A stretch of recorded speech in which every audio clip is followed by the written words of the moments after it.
श्रीपतिर्मानदो नः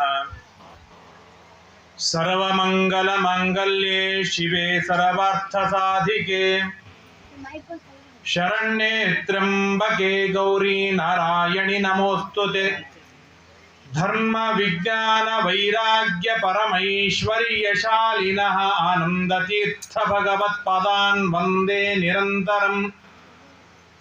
भवति यदनुभावादेडमूकोऽपि वाग्मी जडमतिरपि जन्तुर्जायते प्राज्ञमौलिः। सकलवचनचेतो देवता भारती सा मम वचसि निधत्तां सन्निधिं मानसे च। नमोऽस्तु तात्विका देवाः विष्णुभक्तिपरायणाः धर्ममार्गे प्रेरयन्तु भवन्तः सर्व एव हि। आनन्दतीर्थोपदिष्टो निधिर्नारायणः ह्वयः प्रदर्शितो येन सम्यक् जयतीर्थं तमाश्रये। दुर्वादिध्वान्तरवये वैष्णवेन्दीवरेन्दवे श्रीराघवेन्द्र गुरवे नमोऽत्यन्तदयालवे। विद्यापीठ विधातारं विद्यावारिधिचन्दिरं विद्यार्थिवत्सलं वन्दे महामहिमसद्गुरुमापादमौलिपर्यन्तं। गुरूणामाकृतिं स्मरेत्तेन विघ्नाः प्रणश्यन्ति सिद्ध्यन्ति च मनोरथाः। श्रीगुरुभ्यो नमः।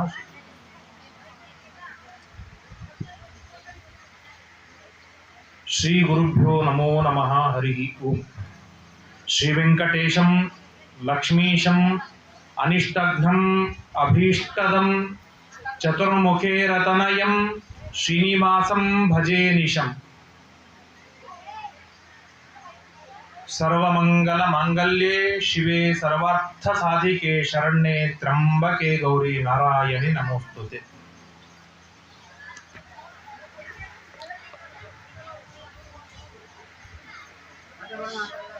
ನವರಾತ್ರ ಶುಭ ಅವಸರದಲ್ಲಿ ಎರಡನೇ ದಿನ ನಾವಿಲ್ಲಿ ಭಾಗವಹಿಸಿದ್ದೇವೆ.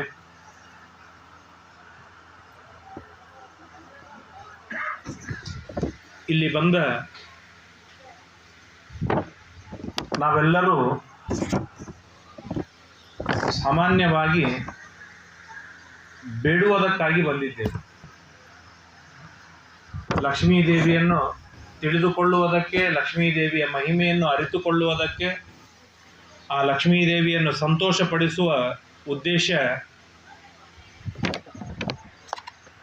ಎಷ್ಟಿದೆ ಗೊತ್ತಿಲ್ಲ. ಆದರೆ ಇಲ್ಲಿ ಸೇರಿದ್ದೇವೆ ಅಂದರೆ ಸ್ವಲ್ಪ ಆದರೂ ಇದೆ ಅಂತ ನಾನು ಭಾವಿಸಿಕೊಂಡಿದ್ದೇನೆ. ಆದರೆ ಮೇನ್ ಅಜೆಂಡಾ ಬೇಡುವುದು. ನಾನು ಕೇಂದ್ರ, ಲಕ್ಷ್ಮೀದೇವಿ ಇಲ್ಲಿ ಕೇಂದ್ರಳಲ್ಲ, ನಾರಾಯಣ ಇಲ್ಲಿ ಕೇಂದ್ರನಲ್ಲ. ಕೇಂದ್ರ ನಾನಾಗಿದ್ದೇನೆ. ಪ್ರದಕ್ಷಿಣೆ ಹಾಕಿದೆ ನನಗಾಗಿ, ನಮಸ್ಕಾರ ಮಾಡಿದೆ ನನಗಾಗಿ, ಅರಿಶಿಣ ಕುಂಕುಮ ಏರಿಸಿದೆ ನನಗಾಗಿ, ಕಾಣಿಕೆ ಹಾಕಿದೆ ನನಗಾಗಿ, ಏನು ಮಾಡಿದೆ ಅದೆಲ್ಲ ನನಗಾಗಿ. ಸೊ ಕೇಂದ್ರ ನಾನು, ಲಕ್ಷ್ಮಿ ನನ್ನ ಜೊತೆಗಿದ್ದ ಒಂದು ಐಟಮ್ ಇದ್ದ ಹಾಗೆ, ಅದೊಂದು ಪ್ರತ್ಯೇಕ ಲಕ್ಷ್ಮೀದೇವಿ. ಹಾಗೆ ನಮ್ಮ ಆ್ಯಟಿಟ್ಯೂಡ್ ಇದೆ, ಭಾವನಾ ಮಾತಿನಲ್ಲಿ ಆಗಿಲ್ಲ, ಆದರೆ ಸ್ವಭಾವ ಆಗಿದೆ. ಅದನ್ನು ನಾವು ಸ್ವಲ್ಪ ಒಂದು 10 ನಿಮಿಷ 15 ನಿಮಿಷ ಆ ಭಾವನೆಯನ್ನು ದೂರ ಇಟ್ಟು ಲಕ್ಷ್ಮೀದೇವಿಯ 1-2 ಗುಣಗಳನ್ನು ನಾವು ತಿಳಿಯುವ ಪ್ರಯತ್ನವನ್ನು ಮಾಡೋಣ. ಲಕ್ಷ್ಮೀದೇವಿಯನ್ನು ಕೊಂಡಾಡ್ತಾ ಇರುವಾಗ ಆ ಲಕ್ಷ್ಮೀದೇವಿಯ ಒಂದು ಹೆಸರಿನ ಬಗ್ಗೆ ನಾವು ನಿನ್ನೆ ತಿಳಿದೆವು, ಶ್ರದ್ಧಾ. ಶ್ರದ್ಧೆಗೆ ಅಭಿಮಾನಿನಿಯಾದ ಲಕ್ಷ್ಮೀದೇವಿ ನಮಗೆ ಶ್ರದ್ಧೆಯನ್ನು ಬೆಳೆಸಿದರೆ ಆ ಶ್ರದ್ಧೆ ಯಾವ ಮಟ್ಟದಲ್ಲಿರ್ತದೆ ಆ ಮಟ್ಟದಲ್ಲಿ ಇನ್ಸ್ಟಂಟ್ ಆಗಿ ಫಲವನ್ನು ಪಡೆಯಲಿಕ್ಕೆ ಸಾಧ್ಯ ಎಂಬುದಾಗಿ ನಾವು ನಿನ್ನೆ ಭಾವಿಸಿದ್ದೇವೆ. ಈಗ ಮತ್ತೊಂದು ಲಕ್ಷ್ಮೀದೇವಿಯ ಹೆಸರು ಗೊತ್ತಿರಬೇಕು, ಸಮನಾ ಎಂಬುದಾಗಿ ಲಕ್ಷ್ಮೀದೇವಿಯ ಮತ್ತೊಂದು ಹೆಸರು, ಬಹಳ ಅದ್ಭುತವಾದ ಹೆಸರು. ಆ ಹೆಸರಿಗೆ ತಕ್ಕ ಹಾಗೆ ಆ ಲಕ್ಷ್ಮೀದೇವಿಯ ಗುಣವೂ ಕೂಡ ಬಹಳ ಅದ್ಭುತವಾದ ವ್ಯಾಪಾರ, ದೊಡ್ಡದಾದ ಮಹಿಮೆ. ಇವತ್ತು ನೀವು ಕರಿತೀರಿ ಭಾಗ್ಯದ ಲಕ್ಷ್ಮೀ ಬಾರಮ್ಮ ಅಂತ, ಇನ್ನೊಬ್ಬರು ಕರೀತಾರೆ ಲಕ್ಷ್ಮೀ ಬಾ ಅಂತ, ಮತ್ತೊಬ್ಬರು ಕರೀತಾರೆ ಲಕ್ಷ್ಮೀ ಬಾ ಅಂತ. ಕರ್ನಾಟಕದಾಗ ಕರೀತಾರೆ, ಆಂಧ್ರದಾಗ ಕರೀತಾರೆ, ತಮಿಳ್ನಾಡಿನಲ್ಲಿ ಕರೀತಾರೆ, ಪ್ರತಿ ಊರಿನೊಳಗೆ ಕರೀತಾರೆ, ಸ್ವರ್ಗದಾಗ ಕರೀತಾರೆ, ಪಾತಾಳದಾಗ ಕರೀತಾಳೆ, ಎಲ್ಲಂತೂ ಹೋಗಬೇಕು. 10 ಕಾರ್ಯಕ್ರಮಗಳನ್ನು ನಾವು ಒಪ್ಪಿಕೊಂಡರೆ ಮನೆಗೆ ಅನ್ಯಾಯ ಮಾಡುತ್ತೇವೆ. 2 ಲಕ್ಷ 3 ಲಕ್ಷ ಸಂಪಾದನೆಯ ಸ್ಯಾಲ್ರಿ ಕಂಪನಿಗೆ ನಾವು ಸೇರಿಕೊಂಡರೆ ಮನೆಗೆ ಅನ್ಯಾಯ ಮಾಡಿದೆವು. ಯಾಕಂದರೆ ಮನೆಗೆ ಟೈಮ್ ಸ್ಪೆಂಡ್ ಮಾಡಲಿಕ್ಕೆ ಆಗಲಿಲ್ಲ. ತಂದೆ ತಾಯಿಗಳ ಜೊತೆಗೆ ಆಗಲಿ, ಗಂಡ ಹೆಂಡತಿಯರ ಜೊತೆಗೆ ಆಗಲಿ, ಮಕ್ಕಳ ಜೊತೆಗಾಗಲಿ ಟೈಮ್ ಹಾಕ್ಲಿಕ್ಕೆ ಆಗಲಿಲ್ಲ. ಅಥವಾ ಅಲ್ಲಿ ನಾವು ಹೆಚ್ಚು ಟೈಮ್ ಹಾಕಿದರೆ ಆಫೀಸಿಗೆ ಅನ್ಯಾಯ ಮಾಡಿದೆವು. ಒಟ್ಟಿಗೆ ಎಲ್ಲೋ ಒಂದು ಕಡೆಗೆ ನಾವು ಡಿಸ್ಟರ್ಬ್ ಆಗೋದು. 4 ಕಡೆಗೆ ಉಪನ್ಯಾಸ ಒಪ್ಪಿಕೊಂಡರೆ ಮತ್ತು ಮನೆಯೊಳಗೆ ಎಷ್ಟೊತ್ತಿರಲಿಕ್ಕಾಗತ್ತೆ? ಹೆಚ್ಚು ಕೆಲಸವನ್ನು ಮಾಡಿದಷ್ಟು ಈ ಅನ್ಯಾಯಗಳ ಜೊತೆಗೆ ನಮಗೆ ನಾವು ಮಾಡಿಕೊಳ್ಳುವ ಇನ್ನೊಂದು ದೊಡ್ಡ ಅನ್ಯಾಯ ಅಂತಂದರೆ, ವರ್ಕ್ ಲೋಡ್ ಎಷ್ಟು ಹೆಚ್ಚಾಗತ್ತೆ ಅಷ್ಟು ಸಂಧ್ಯಾವಂದನ, ದೇವರ ಪೂಜೆ, ಸಾಧನೆ, ಧರ್ಮ, ಏಕಾದಶಿ ಎಲ್ಲದಕ್ಕೂ ತಿಲಾಂಜಲಿ. ಯಾಕಂದರೆ ಬೆಳಿಗ್ಗೆ 8ಕ್ಕೆ ಹೋಗಿ ರಾತ್ರಿ 8ಕ್ಕೆ ಬರಬೇಕು ಅಂತಂದರೆ ಬಂದ ಮೇಲೆ ಸಂಧ್ಯಾವಂದನ ಆಗೋದಿಲ್ಲ. ಈ ಮೊಬೈಲ್ ಜೊತೆಗಿರೋದ್ರಿಂದಾಗಿ ಮಲಗಲಿಕ್ಕೆ 12 ಆಗತ್ತೆ. 12ಕ್ಕೆ ಮಲಗಿದ ಮೇಲೆ 6ಕ್ಕೆ ಕೇಳಲಿಕ್ಕೆ ಆಗೋದಿಲ್ಲ. ಹಾಗಾಗಿ ವರ್ಕ್ ಲೋಡ್ ಹೆಚ್ಚಾದಷ್ಟು ಧರ್ಮಕ್ಕೆ ಏಟು ಬಿತ್ತು. ಧರ್ಮಕ್ಕೆ ಏಟು ಬಿದ್ದಷ್ಟು ಅದರಿಂದ ಅನ್ಯಾಯ ಆಗಿದ್ದು ನನಗೆ ಅನ್ಯಾಯವಾಯಿತು, ಲಾಸ್ ಆಗಿದ್ದು ನನಗೆ ಲಾಸ್ ಆಯಿತು. ಹೀಗೆ ಲಕ್ಷ್ಮೀದೇವಿಯ ಪರಿಸ್ಥಿತಿಯು ಹೀಗಿದೆಯಾ? ಕರೆದವರ ಮನೆಗೆಲ್ಲ ಲಕ್ಷ್ಮೀದೇವಿ ಹೋಗ್ತಾಳೆ. ಅಂದಮೇಲೆ ಗಂಡನ ಜೊತೆಗೆ ಏನಾದರೂ ಅನ್ಯಾಯ ಆಯ್ತಾ? ಗಂಡನ ಜೊತೆಗೆ ಟೈಮ್ ಸ್ಪೆಂಡ್ ಮಾಡಲಿಕ್ಕೆ ಆಗಲಿಲ್ವಾ ಲಕ್ಷ್ಮೀದೇವಿಗೆ ಅಂತಂದರೆ, ಆ ತರಹದ ದುರವಸ್ಥೆ ನಮ್ಮ ತಾಯಿ ಲಕ್ಷ್ಮೀದೇವಿಗೆ ಎಂದಿಗೂ ಬರುವುದಿಲ್ಲ. ಯಾಕೆ? ಅವಳು ಸಮಾನ. ಏನು ಸಮಾನ ಅಂತಂದರೆ, ದೇಶತಃ ದೇಶ, ಎಲ್ಲೆಲ್ಲಿ ದೇಶವಿದೆ, ಎಲ್ಲೆಲ್ಲಿ ದೇಶವಿದೆ ಅಂದರೆ ಎಷ್ಟು ದೇಶವಿದೆ? ಲೆಕ್ಕವಿಲ್ಲದಷ್ಟು ದೇಶವಿದೆ. ಆ ದೇಶದೊಳಗೆ ಇದು ಒಂದು ದೇಶ. ಈ ಪ್ರದೇಶದೊಳಗೆ ಕಣಗಳು ಎಷ್ಟಿವೆ, ಪರಮಾಣುಗಳು ಎಷ್ಟಿವೆ? ಅನಂತವಾದ ಪರಮಾಣುಗಳಿವೆ. ಹಾಗೆ 50 ಕೋಟಿ ಯೋಜನ ವಿಸ್ತೀರ್ಣವಾದ ಬ್ರಹ್ಮಾಂಡ, ಆ ಬ್ರಹ್ಮಾಂಡದವರೆಗೆ ಅನಂತವಾದ ಅವ್ಯಾಕೃತ ಆಕಾಶ, ಅಲ್ಲಿ ಎಲ್ಲ ದೇಶ, ಅಲ್ಲಿ ಎಲ್ಲ ಕಡೆಗೂ ಕೂಡ ದೇವರು ವ್ಯಾಪಿಸಿದ್ದಾನೆ. ಆ ದೇವರ ಜೊತೆಗೆ ಲಕ್ಷ್ಮೀ ದೇವಿಯೂ ಕೂಡ ವ್ಯಾಪಿಸಿ ಇದ್ದಾಳೆ. ಪೃಥ್ವಿ ಲೋಕದೊಳಗೆ, ಅಂತರಿಕ್ಷ ಲೋಕದೊಳಗೆ, ಸ್ವರ್ಗದೊಳಗೆ, ಮೇಲಿನ ಸತ್ಯಲೋಕದೊಳಗೆ, ಬ್ರಹ್ಮಾಂಡದ ಹೊರಗೆ ಅನಂತವಾದ ಅವ್ಯಾಕೃತ ಆಕಾಶ, ಅಲ್ಲೆಲ್ಲ ಕಡೆಗೆ ವ್ಯಾಪಿಸಿದ್ದಾಳೆ. ದೇವರಿದ್ದಾನೆ, ದೇವರ ಜೊತೆಗೆ ಲಕ್ಷ್ಮೀ ದೇವಿಯೂ ವ್ಯಾಪಿಸಿದ್ದಾಳೆ. ಎಷ್ಟು ಪರಮಾಣುಗಳಿವೆ? ಶಾಸ್ತ್ರೀಯವಾದ ವಿಷಯ, ಮಹಿಮ ತಿಳಿದುಕೊಂಡು ಯಾವಾಗಾದರೂ ಭಕ್ತಿ ಬಂದಿತ್ತು. ಪರಮಾಣುಗಳು ಎಷ್ಟಿವೆ?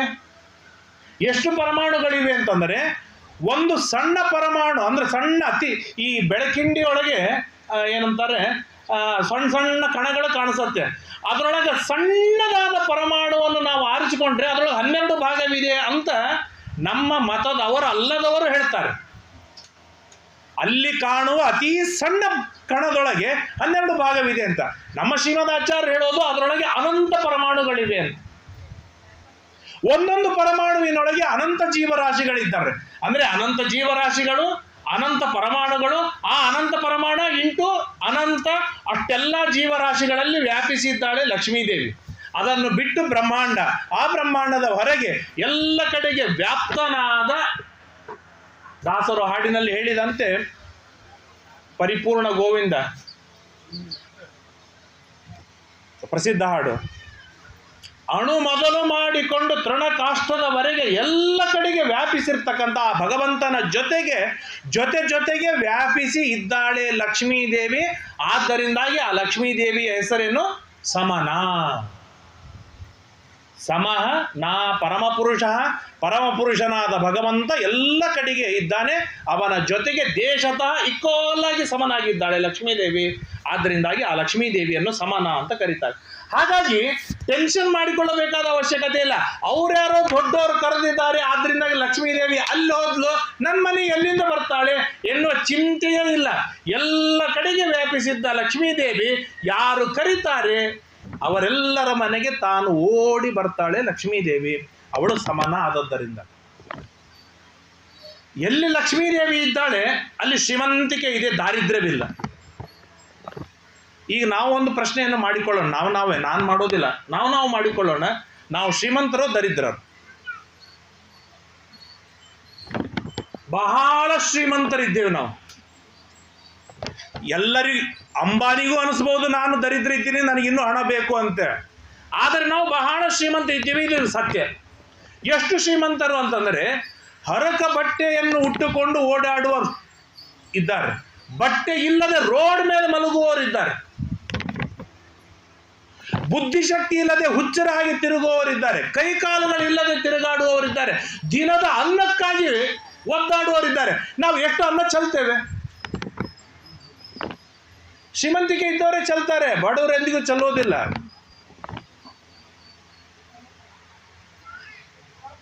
ಎಷ್ಟು ಶ್ರೀಮಂತಿಕೆ ಇದೆ ಅಂತಂದರೆ, ರಾಯರ ಹತ್ರ ಮಣ್ಣಿನ ಪಾತ್ರೆ ಇತ್ತು. ಯಾರ ಕಡೆ ಆದ್ರೆ ಮಣ್ಣಿನ ಪಾತ್ರೆ ಅದೇ ಇಲ್ಲ, ಆ ಮಣ್ಣಿನ ಪಾತ್ರೆ ಒಡೆದು ಹೋಗಿತ್ತು. ಆಗಿನ ಕಳ್ಳ ಎಂತ ದರಿದ್ರ ಇದ್ದಂದ್ರೆ ಆ ಮಣ್ಣಿನ ಪಾತ್ರೆಯನ್ನು ಕದ್ಕೊಂಡು ಹೋದ. ಇವತ್ತು ಇಲ್ಲಿ ಯಾರಾದರೂ ಒಬ್ಬ ಡಾಕ್ಟರು ಎದ್ದು ನಿಂತು ನಾನೊಂದು ರಿಸರ್ಚ್ ಮಾಡಿದ್ದೇನೆ, ಬೆಳ್ಳಿ ಪಾತ್ರೆಯೊಳಗೆ ಅನ್ನ ಮಾಡಿಕೊಂಡು ತಿಂದರೆ ಶುಗರ್ ಬರೋದಿಲ್ಲ, BP ಬರೋದಿಲ್ಲ ಅಂತ ಹೇಳಿದ್ರೆ ಬೆಳ್ಳಿ ಪಾತ್ರೆ ತರೋ ಸಾಮರ್ಥ್ಯ ಇಲ್ವ ನಮಗೆ? ಲೋನ್ ಕೊಡ್ಲಿಕ್ಕೆ ಬ್ಯಾಂಕ್ ಅದ, ನಾವು ಶ್ರೀಮಂತರಿದ್ದೇವೆ. ಅಂದಮೇಲೆ ಇಷ್ಟು ಶ್ರೀಮಂತರು ನಾವು ಇರುವಾಗ ನಮ್ಮ ಮನೆಯೊಳಗೆ ಲಕ್ಷ್ಮೀದೇವಿ ಇದ್ದಾಳೋ ಇಲ್ಲೋ? ಶ್ರೀಮಂತರಿದ್ದ ಮೇಲೆ ಲಕ್ಷ್ಮೀದೇವಿ ಮುಂದೆ ಅದು ಕೊಡು ಇದು ಕೊಡೋದು ಬೇಡ್ತೀವಿ. ಯಾಕೆ ಬೇಡ್ತೀವಿ ಅಂದ್ರೆ ಬೇಡುವರು ದರಿದ್ರರೇ. ಹಾಗಾಗಿ ನಾವು ದರಿದ್ರರು ಶ್ರೀಮಂತರು, ನಮ್ಮ ಮನೆಗೆ ಲಕ್ಷ್ಮಿ ಬರ್ತಾಳೋ ಇಲ್ಲ? ಸಣ್ಣ ವಿಚಾರ, ಆದರೆ ಯಾರೇ ನಮ್ಮ ಮನೆಗೆ ಬರಬೇಕಾದರೆ, ಯಾವ ವ್ಯಕ್ತಿ ಬರುವವನಿದ್ದಾನೆ ಆ ವ್ಯಕ್ತಿಗೆ ಬೇಕಾದ ಅನುಕೂಲತೆಗಳು ನಮ್ಮ ಮನೆಯಲ್ಲಿ ಇದ್ದರೆ ಆ ವ್ಯಕ್ತಿ ಬರ್ತಾನೆ. ಒಬ್ರಿಗೆ ತೆಳಗ್ ಕೂತು ಊಟ ಮಾಡ್ಲಿಕ್ಕೆ ಆಗೋದಿಲ್ಲ, ನಮ್ಮಂಥವ್ರ ಮನೆಗೆ ಬಂದು ಏನು ಮಾಡ್ತಾರೆ ಅವ್ರು? ಯಾರು ಮಡಿ ಮಾಡ್ತಾರೆ ಅವನು ಸಾಮಾನ್ಯರ ಮನೆಗೆ ಹೋಗಿ ಏನು ಮಾಡ್ತಾನೆ? ಅವನು ಅಲ್ಲಿ ಹೋದ್ರೆ ಒಂದು ವಾಟಕ್ಕೆ ಹಾಲು ಸಿಗೋದಿಲ್ಲ, ನೀರು ಸಿಗೋದಿಲ್ಲ. ಯಾರಿಗೆ ಕಾಟ್ ಬೇಕಾಗಿದೆ, ಕೆಳಗೆ ಮಲಗಲಿಕ್ಕೆ ಆಗೋದಿಲ್ಲ, ಮತ್ತು ಇಂಥ ಮಣ್ಣು ಇತ್ತು ಮನೆಯೊಳಗೆ ಯಾರಿಗೆ ಬರ್ತಾರೆ? ಬರುವುದಿಲ್ಲ. ಅಂದ್ರೆ ಬರ್ತಾ ಇರುವಾಗ ತಾನೊಂದು ಪ್ಲ್ಯಾನ್ ಮಾಡ್ತಾನೆ, ನಾನು ಯಾರ ಮನೆಗೆ ಹೋದ್ರೆ ನನಗೆ ಅನುಕೂಲ ಆಗತ್ತೆ ಅಂತ ಪ್ಲ್ಯಾನ್ ಮಾಡಿಕೊಂಡು ಸೆಟ್ ಮಾಡಿಕೊಂಡು ಫೋನ್ ಮಾಡಿ ನಾನು ನಿಮ್ಮ ಮನೆಗೆ ಬರ್ತೇನಪ್ಪ ಅಂತ ಹೇಳಿ ಬರ್ತಾನೆ. ಹಾಗೆ ಲಕ್ಷ್ಮೀದೇವಿ ನಮ್ಮ ಮನೆಗೆ ಬರಬೇಕಾದ್ರೆ ನಾವೇನು ಅನುಕೂಲ ಮಾಡಿಕೊಟ್ಟಿವಿ ಅವಳಿಗೆ? ಸಮಾನ. ಎಲ್ಲ ಕಡೆಗೆ ವ್ಯಾಪ್ತಳಾದ ಲಕ್ಷ್ಮೀದೇವಿ ನಮ್ಮ ಮನೆಗೆ ಬರುವುದಕ್ಕಾಗಿ ನಾವೇನು ಅನುಕೂಲ ಮಾಡಿಕೊಟ್ಟಿದ್ದೇವೆ? ದೇವರ ಮನೆ ಇಲ್ಲ, ಒಂದು ಫೋಟೋ ಗಾಡಿಗೆ ಹಾಕೀವಿ. ಹಣದೊಳಗೆ ಲಕ್ಷ್ಮೀದೇವಿ ಇರ್ತಾಳೆ, ಹಣ ಇಲ್ಲ. ಯಾಕೆ? ಅದಕ್ಕಾಗಿ ಬೇಡ್ಲಿಕ್ಕತ್ತೀವಿ, ದರಿದ್ರರಾಗಿದ್ದೇವೆ, ಅದರಿಂದ ಹಣ ಇಲ್ಲ. ಬಂಗಾರದೊಳಗೆ ಲಕ್ಷ್ಮೀದೇವಿ ಇರ್ತಾಳೆ, ಆ ಬಂಗಾರನೂ ಕಡಿಮೆ ಆಗಿದೆ, ತಗೊಳ್ಳೋ ಸಾಮರ್ಥ್ಯ ಈಗಿಲ್ಲ. ಯಾರ ಮನೆಯಾಗದ ಲಾಕರ್ನಾಗ ಇಟ್ಟಾರ ಅವರು.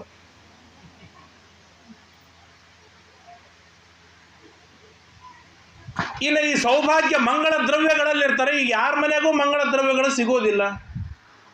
ಅರಿಶಿಣ, ಕುಂಕುಮ, ಹೂವು ಮೊದಲಾಗಿರ್ತಕ್ಕಂಥ ಏನು ಸೌಮಂಗಲ್ಯ ದ್ರವ್ಯಗಳಿವೆ, ಅದು ಯಾವುದೂ ಸಿಗೋದಿಲ್ಲ.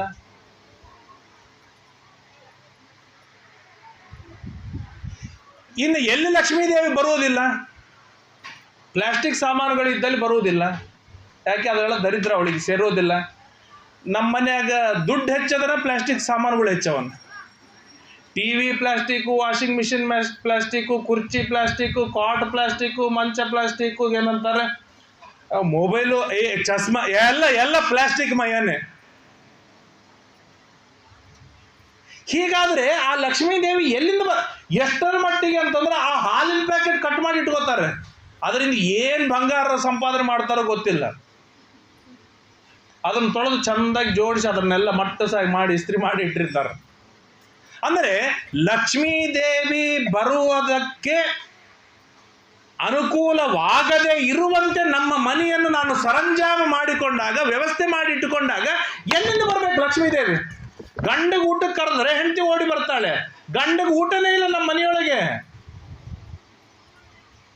ಒಡೆಯನಿದ್ದಲ್ಲಿಗೆ ಮಡದಿ ಬರುವವಳು, ರೂಢಿ ಉಚಿತವಿದು ನಡೆ ನಮ್ಮ ಮನೆಗೆ. ಅಂದಮೇಲೆ ಒಡೆಯನಿಗೆ ನಮ್ಮ ಮನೆಯಾಗ ಊಟ ಅದನ, ಊಟವಿದೆಯಾ?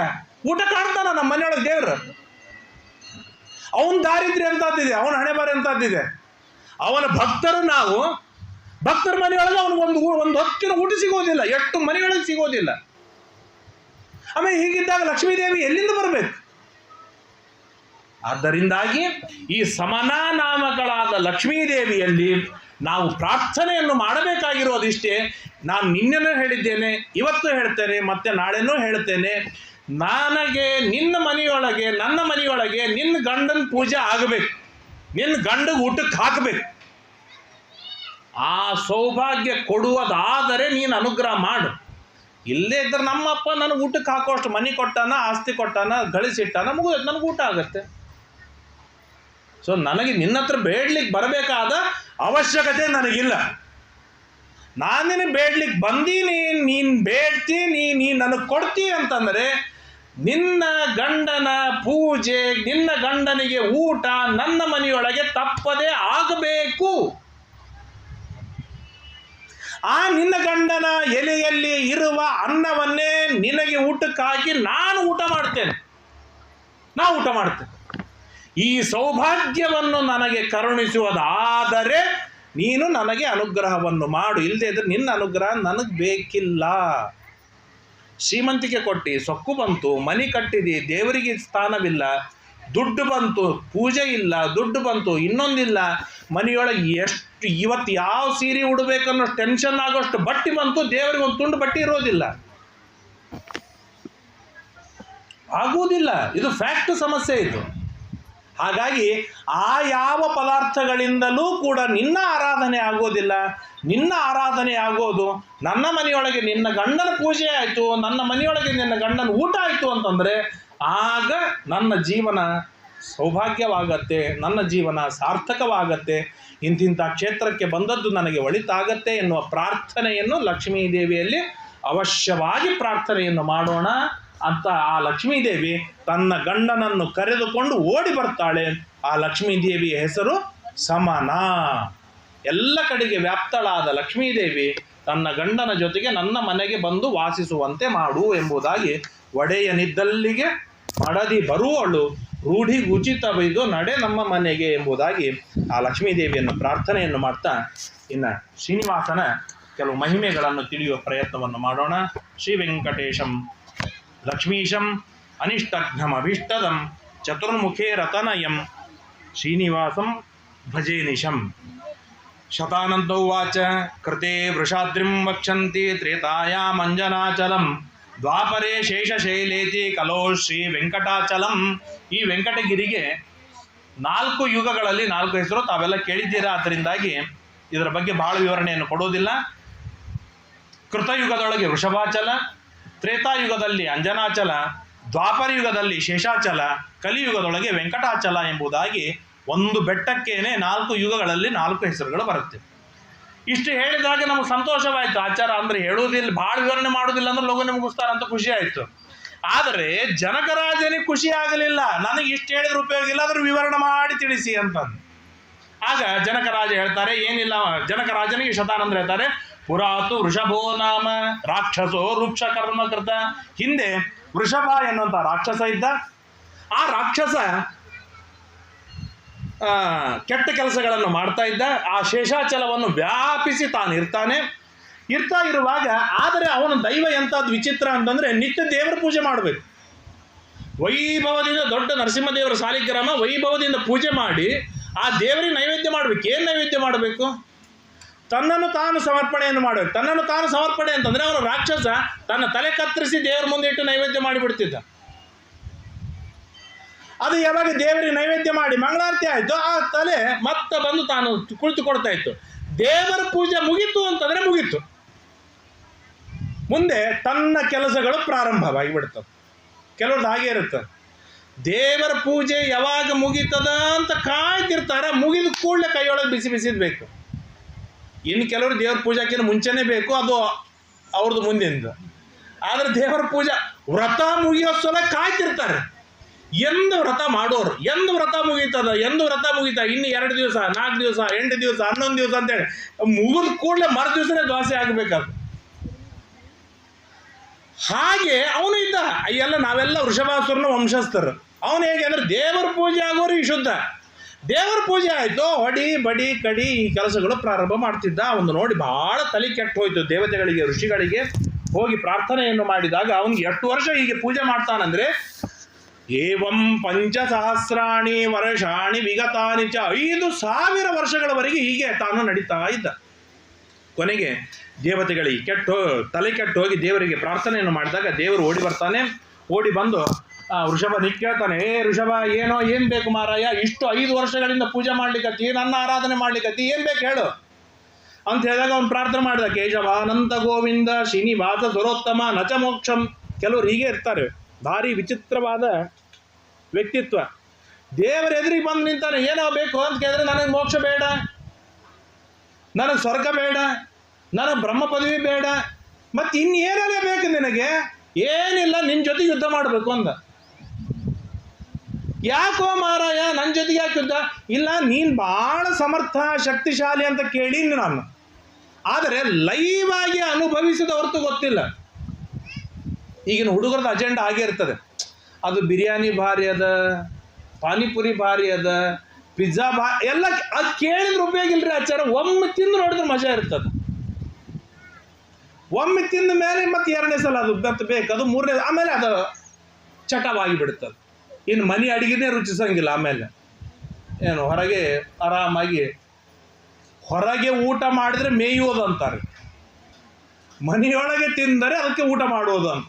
ಹಾಗಾಗಿ ಏನು ಮಾಡಬೇಕು ಅದನ್ನು ನಾವು ಚಾಯ್ಸ್ ಮಾಡಿಕೊಳ್ಳೋಣ. ಹಾಗೆ ಅವನು ಹೇಳ್ದ, ಲೈವಾಗಿ ಅನುಭವಿಸೋಕ್ಕೂ ಯುದ್ಧ ಮಾಡು. ಆಯಿತು ಅಂತೇಳಿ ಘನಘೋರವಾದ ಯುದ್ಧವಾಗತ್ತೆ.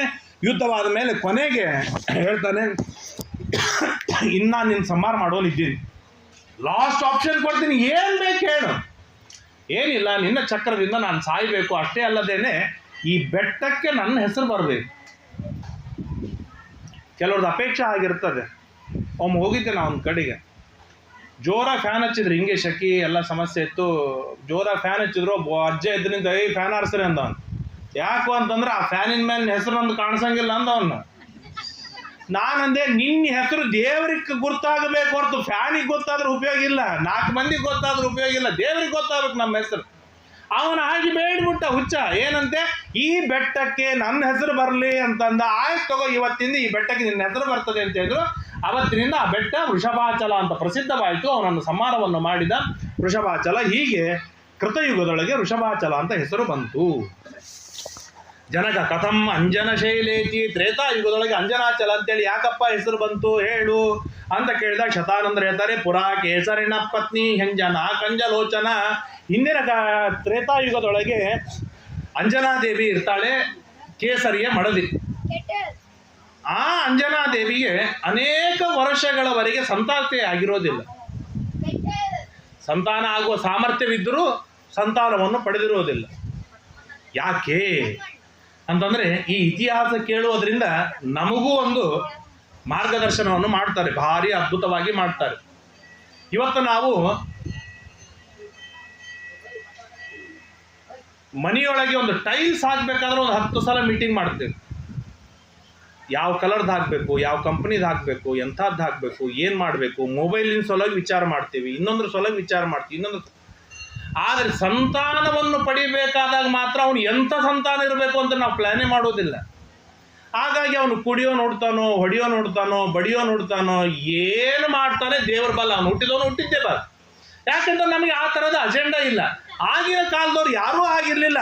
ನನಗೆ ಧಾರ್ಮಿಕನಾದ, ಸಾತ್ವಿಕನಾದ, ಸಜ್ಜನನಾದ, ವಿಷ್ಣು ಭಕ್ತನಾದ, ಶ್ರೀಮಂತನಾದ, ಸೌಭಾಗ್ಯವಂತನಾದ, ಧರ್ಮಾಚಾರ ತತ್ಪರನಾಗಿರ್ತಕ್ಕಂತಹ, ನಿರಂತರ ಅಪರೋಕ್ಷ ಜ್ಞಾನಕ್ಕೆ ಸಾಧನೆಯನ್ನು ಮಾಡಿಕೊಳ್ಳುವ ಬ್ರಾಹ್ಮಣರಿಗೆ, ಗುರುಗಳಿಗೆ, ಹಿರಿಯರಿಗೆ ಅತ್ಯಂತ ಪ್ರಿಯತಮನಾದ ಅತಿ ಯೋಗ್ಯವಾದ ಸಂತತಿ ಬೇಕು. ಸೊ ಹಾಗಾಗಿ ತಪಸ್ಸು ಮಾಡ್ತಿದ್ರು. ಚೆನ್ನಾಗಿ ತಪಸ್ಸು ಮಾಡಿ ಆ ತಪಸ್ಸಿನ ಬಲದಿಂದ ತಮಗೇನೆಲ್ಲ ಬೇಕಾಗಿತ್ತೋ ಆ ತರಹದಿಂದ ಕೂಡಿದ ಉತ್ತಮವಾದ ಸಂತಾನವನ್ನು ಪಡಿತಾ ಇದ್ರು. ಅದರೊಳಗೆ ಅಂಜನಾದೇವಿನೂ ಒಬ್ಬಳು.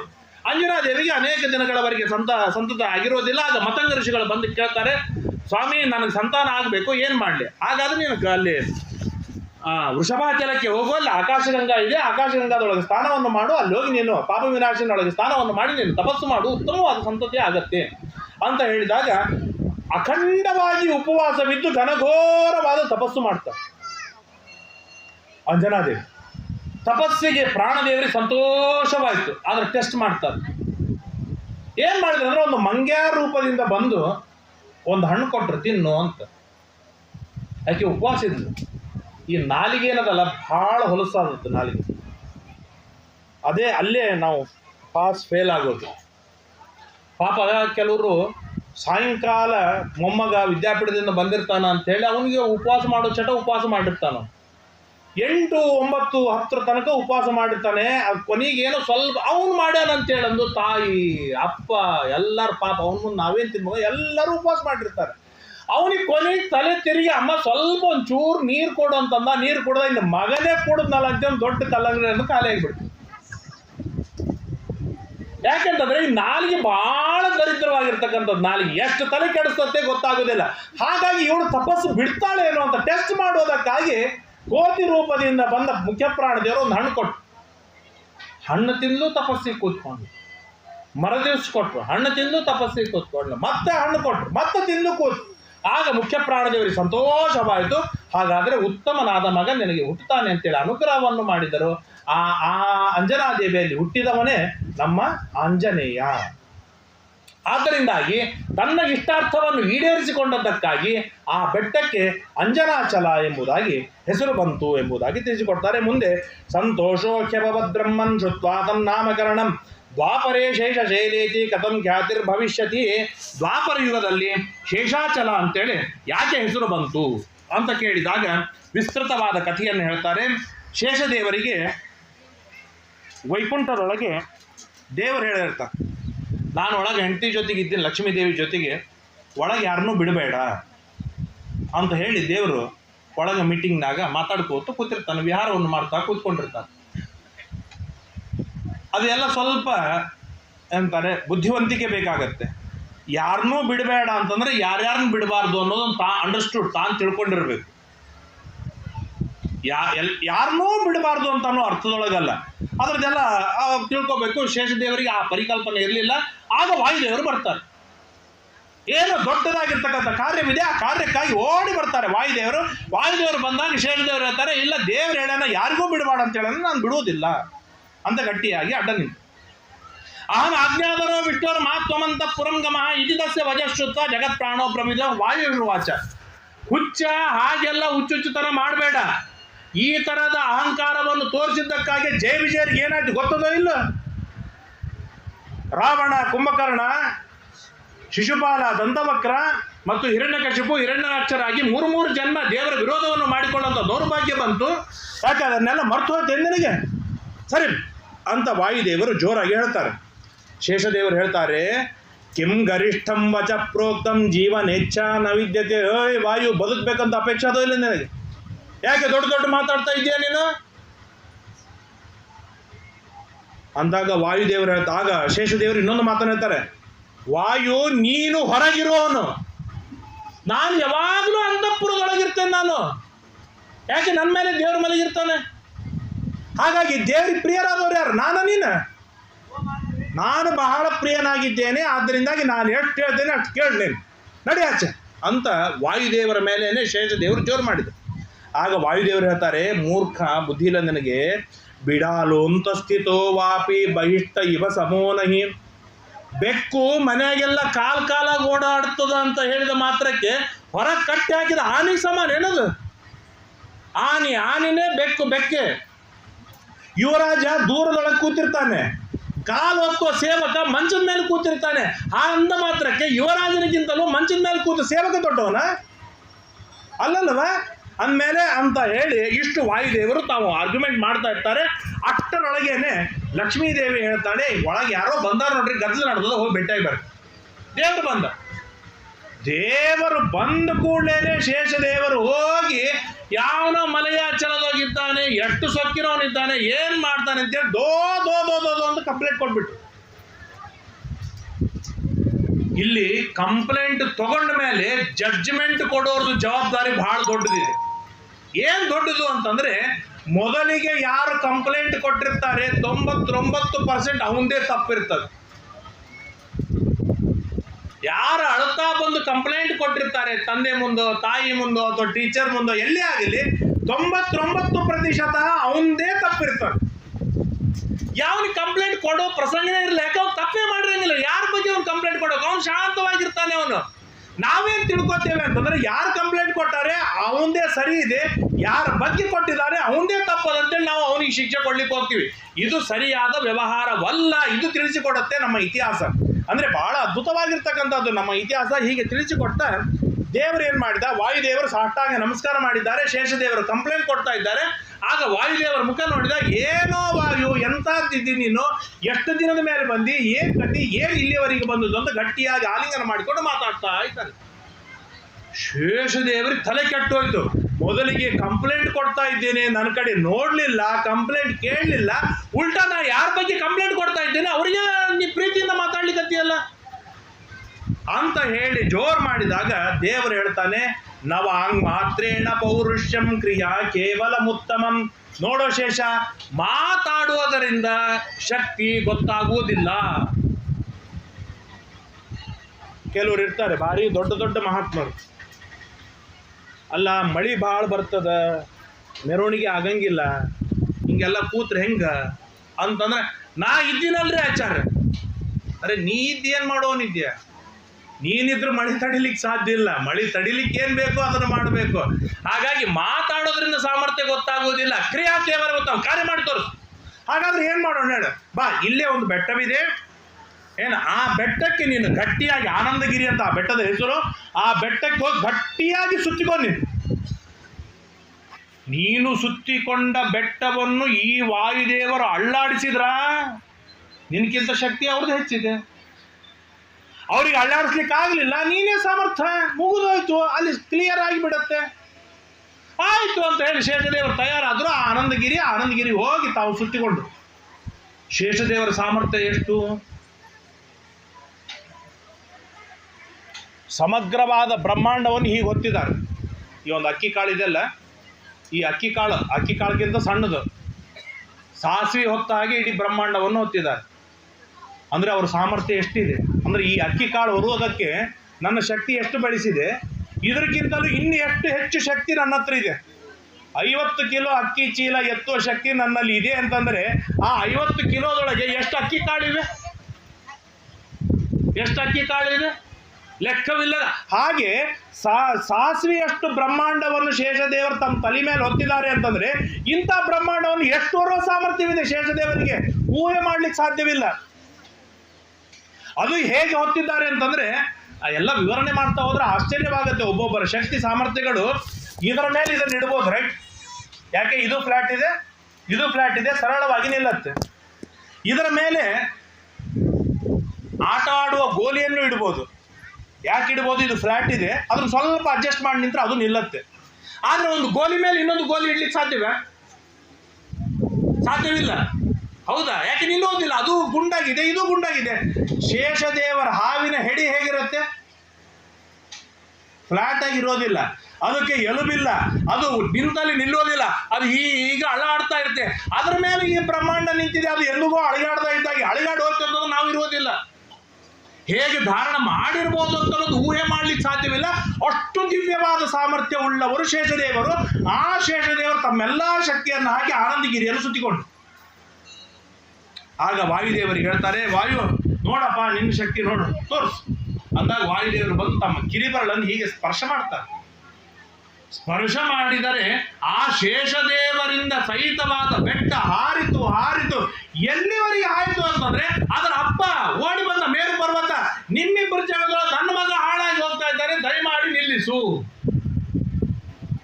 ಶೇಷದೇವರಿಗೆ ಭಾರೀ ಸಮಸ್ಯೆಯಾಗಿ ಬೇಡಿಕೊಳ್ತಾರೆ, ವಾಯು ನೀನೇ ಜೀವೋತ್ತಮ ಮಾರಾಯ, ನಿನ್ನ ಆದ ಮೇಲೆ ನನ್ನ ಶಕ್ತಿ ಇದೆ, ನಾನೇನು ಜೀವೋತ್ತಮ ಅಲ್ಲ, ನನಗೆ ಸಾಮರ್ಥ್ಯವಿಲ್ಲ ಅಂತ ತಪ್ಪು ಒಪ್ಪಿಕೊಂಡ ಮೇಲೆ ಆ ಬೆಟ್ಟವನ್ನು ಕೆಳಗೆ ಇಳಿಸಿ ನಿಲ್ತಾರೆ. ಅವತ್ತಿನಿಂದ ಆ ಬೆಟ್ಟಕ್ಕೆ ಶೇಷಾಚಲ ಎಂಬುದಾಗಿ ನಾಮಕರಣವನ್ನು ಮಾಡ್ತಾರೆ. ಹೀಗೆ ದ್ವಾಪರ ಯುಗದೊಳಗೆ ಶೇಷಾಚಲ ಅಂತ ಹೆಸರು ಬಂತು. ಆಮೇಲೆ ಕಲಿಯುಗ, ಆ ಕಲಿಯುಗದೊಳಗೆ ವೆಂಕಟಾಚಲ. ಏನು ವೆಂಕಟಾಚಲ ಅಂತಂದ್ರೆ, ಶತಾನಂದೋವಾಚ ಪುರಾ ಪುರಂದರೋ ನಾಮ ಸೋಮಯಾಜಿ ದೃಢವ್ರತಃ. ಹಿಂದೆ ಪುರಂದರ ಎನ್ನುವಂತ ಒಬ್ಬ ಬ್ರಾಹ್ಮಣ, ನಾನು ನಿನ್ನೆ ಹೇಳಿದೆ, ಯಾವ ಒಬ್ಬ ಬ್ರಾಹ್ಮಣನನ್ನು ಡೆಡಿಕೇಟ್ ಮಾಡ್ತಾ ಇರುವಾಗಲೂ ಅವನ ಗುಣಗಳನ್ನು ಹೇಳ್ತಾರೆ. ಅವನು ಸೋಮಯಾಜಿ ಆಗಿದ್ದ, ದೃಢವ್ರತನಾಗಿದ್ದ, ಸತ್ಯವಾಕ್ ಆಗಿದ್ದ, ಭಗವಂತನನ್ನು ಆರಾಧನೆಯನ್ನು ಮಾಡುವವನಾಗಿದ್ದ, ವಿಷ್ಣು ಭಕ್ತನಾಗಿದ್ದ. ಅಂಥವನು ಪುರಂದರ ಎನ್ನುವಂಥ ಒಬ್ಬ ಬ್ರಾಹ್ಮಣನಿದ್ದ. ಆ ಬ್ರಾಹ್ಮಣನಿಗೆ ಭಾರಿ ಸಣ್ಣ ವಯಸ್ಸಿಗೇನೆ ಮದುವೆ ಆಯಿತು. ವೈಭವದಿಂದ ತಾನು ಜೀವನವನ್ನು ಮಾಡ್ತಾ ಇದ್ದಾನೆ. ಆ ಪುರಂದರನ ಮಗ ಮಾಧವ, ಆ ಮಾಧವನಿಗೆ ಮದುವೆ ಆಯಿತು. 37 ವರ್ಷ, 21 ವರ್ಷವಿತ್ತು. ವೈಭವದಿಂದ ಜೀವನವನ್ನು ನಡೆಸಿದ್ದಾನೆ. ಒಂದು ದಿನ ಈ ಸಹಜ ಸ್ವಭಾವ, ಬೆಳಗಿನ ಜಾವ ಹೆಂಡತಿಯನ್ನು ಕರೆದು ಹೇಳ್ತಾನೆ, ಹೆಂಡತಿ ಮೇಲೆ ಮನಸ್ಸು ಬಂದಿದೆ. ಅವಳು ಹೇಳ್ತಾಳೆ, ಹಾಗೆಲ್ಲ ಅಲ್ಲ, ಎಲ್ಲದಕ್ಕೂ ಒಂದೊಂದು ಸಮಯವಿದೆ. ರಾವಣ, ಕುಂಭಕರ್ಣ, ಹಿರಣ್ಯಾಕ್ಷ ಹುಟ್ಟಿದ್ದೇ ಅಕಾಲದೊಳಗೆ ಸಂಘವನ್ನು ಮಾಡಿದ್ದಕ್ಕಾಗಿ, ಹಾಗೆಲ್ಲ ಅಲ್ಲ, ಸರಿಯಾಗಿ ಅಲ್ಲ ಅಂತೇಳಿ ಎಷ್ಟು ಹೇಳ್ತಾನೆ, ಕೇಳುವುದಿಲ್ಲ. ಕೇಳದೆ ಇದ್ದಾಗ ಮತ್ತೆ ನೀನು ಉತ್ತಮವಾದ ಸಂತಾನವನ್ನು ಕೊಡ್ತೀನಿ ಅಂತ ಹೇಳಿದಾಗ ಹೆಂಡತಿಗೆ ಬೇಕಾಗಿದ್ದೆ ಅದು, ಮತ್ತೆ ಇನ್ನೇನು ಬೇಕಾಗಿದೆ, ಆಯಿತು ಅಂತ ಹೇಳಿ ನದಿ ದಂಡೆಗೆ ಹೋಗ್ತಾರೆ. ನದಿ ದಂಡೆಗೆ ಹೋದಾಗ ಅಲ್ಲಿ ಒಬ್ಬ ಕುಂತಲ ಎನ್ನುವಂಥ ವೇಷಾಸ್ತ್ರೀಯನ್ನು ಕಾಣ್ತಾನೆ ಮಾಧವ. ಅವಳನ್ನು ಕಂಡು ಕೂಡಲೇ ಹೆಂಡತಿಗೆ ಹೇಳ್ದ, ನಿನ್ನ ಜ್ಞಾನ, ನಿನ್ನ ತಿಳುವಳಿಕೆಯನ್ನು ಪರೀಕ್ಷೆ ಮಾಡೋದಕ್ಕಾಗಿ ಕರೆದೆ ನಾನು. ನಿನ್ನ ತಿಳುವಳಿಕೆ, ಪಾತಿವ್ರತ್ಯ ಎರಡೂ ವೈಭವದಿಂದ ಇದ್ದದಕ್ಕಾಗಿ ಇನ್ನು ನೀನು ಮನೆಗೆ ಹೋಗು ಅಂತ ಹೇಳಿ. ಅವಳಿಗೆ ಸಂತೋಷವಾಯಿತು. ಅಂತೂ ನನ್ನ ಗಂಡ ಧರ್ಮ ಬಿಡಲಿಲ್ಲ, ನನ್ನ ಧರ್ಮವನ್ನು ಕೆಡುತ್ತಿಲ್ಲ ಅಂತೇಳಿ ಸಂತೋಷದಿಂದ ತಾನು ಮನೆಗೆ ಹೋಗ್ತಾಳೆ. ಇವನ ದುರುದ್ದೇಶ ಅರ್ಥವಾಗಲಿಲ್ಲ. ಇವನು ಮೆಲ್ಲಕ್ಕೆ ಅವಳು ಮನೆಗೆ ಹೋದದ್ದನ್ನು ನೋಡಿ ಆ ಕುಂತಲೆ ವೇಷಾಸ್ತ್ರೀ ಹತ್ರ ಹೋಗ್ತಾನೆ. ಅವಳ ಹೆಸರು ಚಂದ್ರಲೇಖ ಎಂಬುದಾಗಿ. ಸಾವಕಾಶ ಹೋಗ್ತಾನೆ. ಆಗ ಕುಂತಲ ಕೇಳ್ತಾಳೆ, ಅವ್ರಿಗೆಲ್ಲ ಗೊತ್ತಾಗಿ ಬಿಡ್ತದೆ ಆ ನಡವಳಿಕೆ, ಹೆಜ್ಜೆಯನ್ನು ನೋಡಿ, ಮೂರ್ಖ ಬ್ರಾಹ್ಮಣ, ನನ್ನ ಹತ್ರ ಬರಬೇಡ, ಹೋಗಾಚೆ ಅಂತ ಹೇಳಿ. ಮಾಧವ ಹೇಳ್ತಾನೆ, ನೀನು ಯಾರು, ನಿನ್ನ ಹೆಸರೇನು, ನಿನ್ನ ತಂದೆ ಯಾರು, ನಿನ್ನ ತಾಯಿ ಯಾರು, ಹೇಳು ನೀನು. ಕುಂತಲ ಹೇಳ್ತಾಳೆ, ನನ್ನ ನೋಡಬಾರ್ದು ಬ್ರಾಹ್ಮಣ ನೀನು, ಅಂಥದ್ದು ನೀನು ನನ್ನ ಜೊತೆ ಮಾತಾಡ್ತೀಯಲ್ಲ, ನಾಚಿಕೆ ಆಗೋದಿಲ್ಲ, ನಡಿಯಾಚೆ, ವೇದಾಂತ ತತ್ವಜ್ಞಾನಿ ಆಗಿದೆಯಾ, ಹೋಗಾಚೆ ಅಂತ ಚೆನ್ನಾಗಿ ಬೈತಾಳೆ. ಬೈದಾಗ ಕೇಳುವುದಿಲ್ಲ. ನೋಡು, ಇಲ್ಲಿ ಹೇಳ್ತೇನೆ, ಲವಣೋದಕ ಜಾತಾನಿ ರತ್ನಾನಿ ವಿವಿಧಾನಿ ಚ. ಉಪ್ಪಿನ ಸಮುದ್ರದೊಳಗೆ ಮುತ್ತು, ರತ್ನ, ಬಂಗಾರಗಳು ಹುಟ್ಟುತ್ತೋ ಇಲ್ಲ, ಅದನ್ನು ತಗೋತಾರೋ ಇಲ್ಲ ಪ್ರೀತಿಯಿಂದ. ಅಂದಮೇಲೆ ಅದೇ ರೀತಿಯೊಳಗೆ ನಿನ್ನ ಜಾತಿ, ನಿನ್ನ ವೃತ್ತಿ ಯಾವುದೇ ಇರಲಿ, ಅದರೊಳಗೆ ಅದ್ಭುತವಾದ ಮುತ್ತು ರತ್ನದಂತೆ ನೀವು ಹುಟ್ಟಿದ್ದೀಯಲ್ಲ, ನಿನ್ನನ್ನು ಸ್ವೀಕಾರವನ್ನು ಮಾಡ್ತೇನೆ, ಅದಕ್ಕೇನಾಗಿದೆ ಅಂತ ಹೇಳಿ ಒಪ್ಪಿಸ್ತಾನೆ. ಒಪ್ಪಿಸಿದಾಗ ಆಕೆ ಹೇಳ್ತಾಳೆಯ, ಅಂದ್ರೆ ಆಗಿನ ಕಾಲದ ವೇಷಾಸ್ತ್ರೀಯರು ಎಷ್ಟು ಜ್ಞಾನವುಳ್ಳವರಾಗಿತ್ತು. ಆಕೆ ಹೇಳ್ತಾಳೆ, ಕಸ್ಪೃಶೇದ್ ಅಗ್ನಿಮಾತ್ತ ಸನ್ ಸರ್ಪಂ ವ್ಯಾಘ್ರಂ ಗಜಂ ದ್ವಿಜ ಪರಪತ್ಯಗ್ನಿ ತುಲ್ಯ ಸ್ಯಾತ್ ಕಿಮು ಚಾಂಡಾಲ ಕನ್ಯಕ. ಮೂರ್ಖ, ಯಾರಾದರೂ ಬೆಂಕಿಯನ್ನು ಮುಡ್ತಾರೇನು, ಮಲಗಿದ ಹಾವನ್ನು ಬಡದು ಎಬ್ಬಿಸ್ತಾರೇನು, ಸಿಂಹವನ್ನು ಬಡದು ಎಬ್ಬಿಸ್ತಾರೇನು, ಇಲ್ಲಲ್ಲ. ಪರಪತ್ಯ ಅಗ್ನಿ ತುಲ್ಯ ಸ್ಯಾತ್, ಇನ್ನೊಬ್ಬ ಹೆಣ್ಣು ಎನ್ನುವುದು ಏನಿದೆ ಇದು ಅಗ್ನಿಗೆ ಸಮ. ಅದರೊಳಗೆ ಚಾಂಡಾಲ ಕನ್ಯಕೆ ನಾನು, ವೇಷಾಸ್ತ್ರೀ, ನನ್ನ ಹತ್ರ ಬರ್ತೀಯಾದ್ರೆ ನಿನ್ನ ಇಡೀ ಸಾಗರ, ನಿನ್ನ ಜೀವನವೆಲ್ಲ ಹಾಳಾಗಿ ಹೋಗ್ತೇವೆ, ಹುಷಾರ್, ಎಚ್ಚರವಿರಲಿ ಅಂತ ಚೆನ್ನಾಗಿ ಬೈದು ಹೇಳ್ತಾಳೆ, ನೋಡಿಲ್ಲಿ, ನೀನು ಹುಟ್ಟುತ್ತಾ ಇರುವಾಗ ಅನ್ನಪ್ರಾಶನವಾಗಿದೆ, ಶುದ್ಧವಾದ ಅನ್ನ ಬಿದ್ದಿದೆ. ಹುಟ್ಟಿದ ಮೇಲೆ ಅನ್ನ, ನೈವೇದ್ಯದ ಅನ್ನ ಸಿಕ್ಕಿದೆ, ನಿನ್ನ ಕಿವಿಯಿಂದ ಕೇಳಿದೆ. ನಡ್ರಿ ಕಡೆ,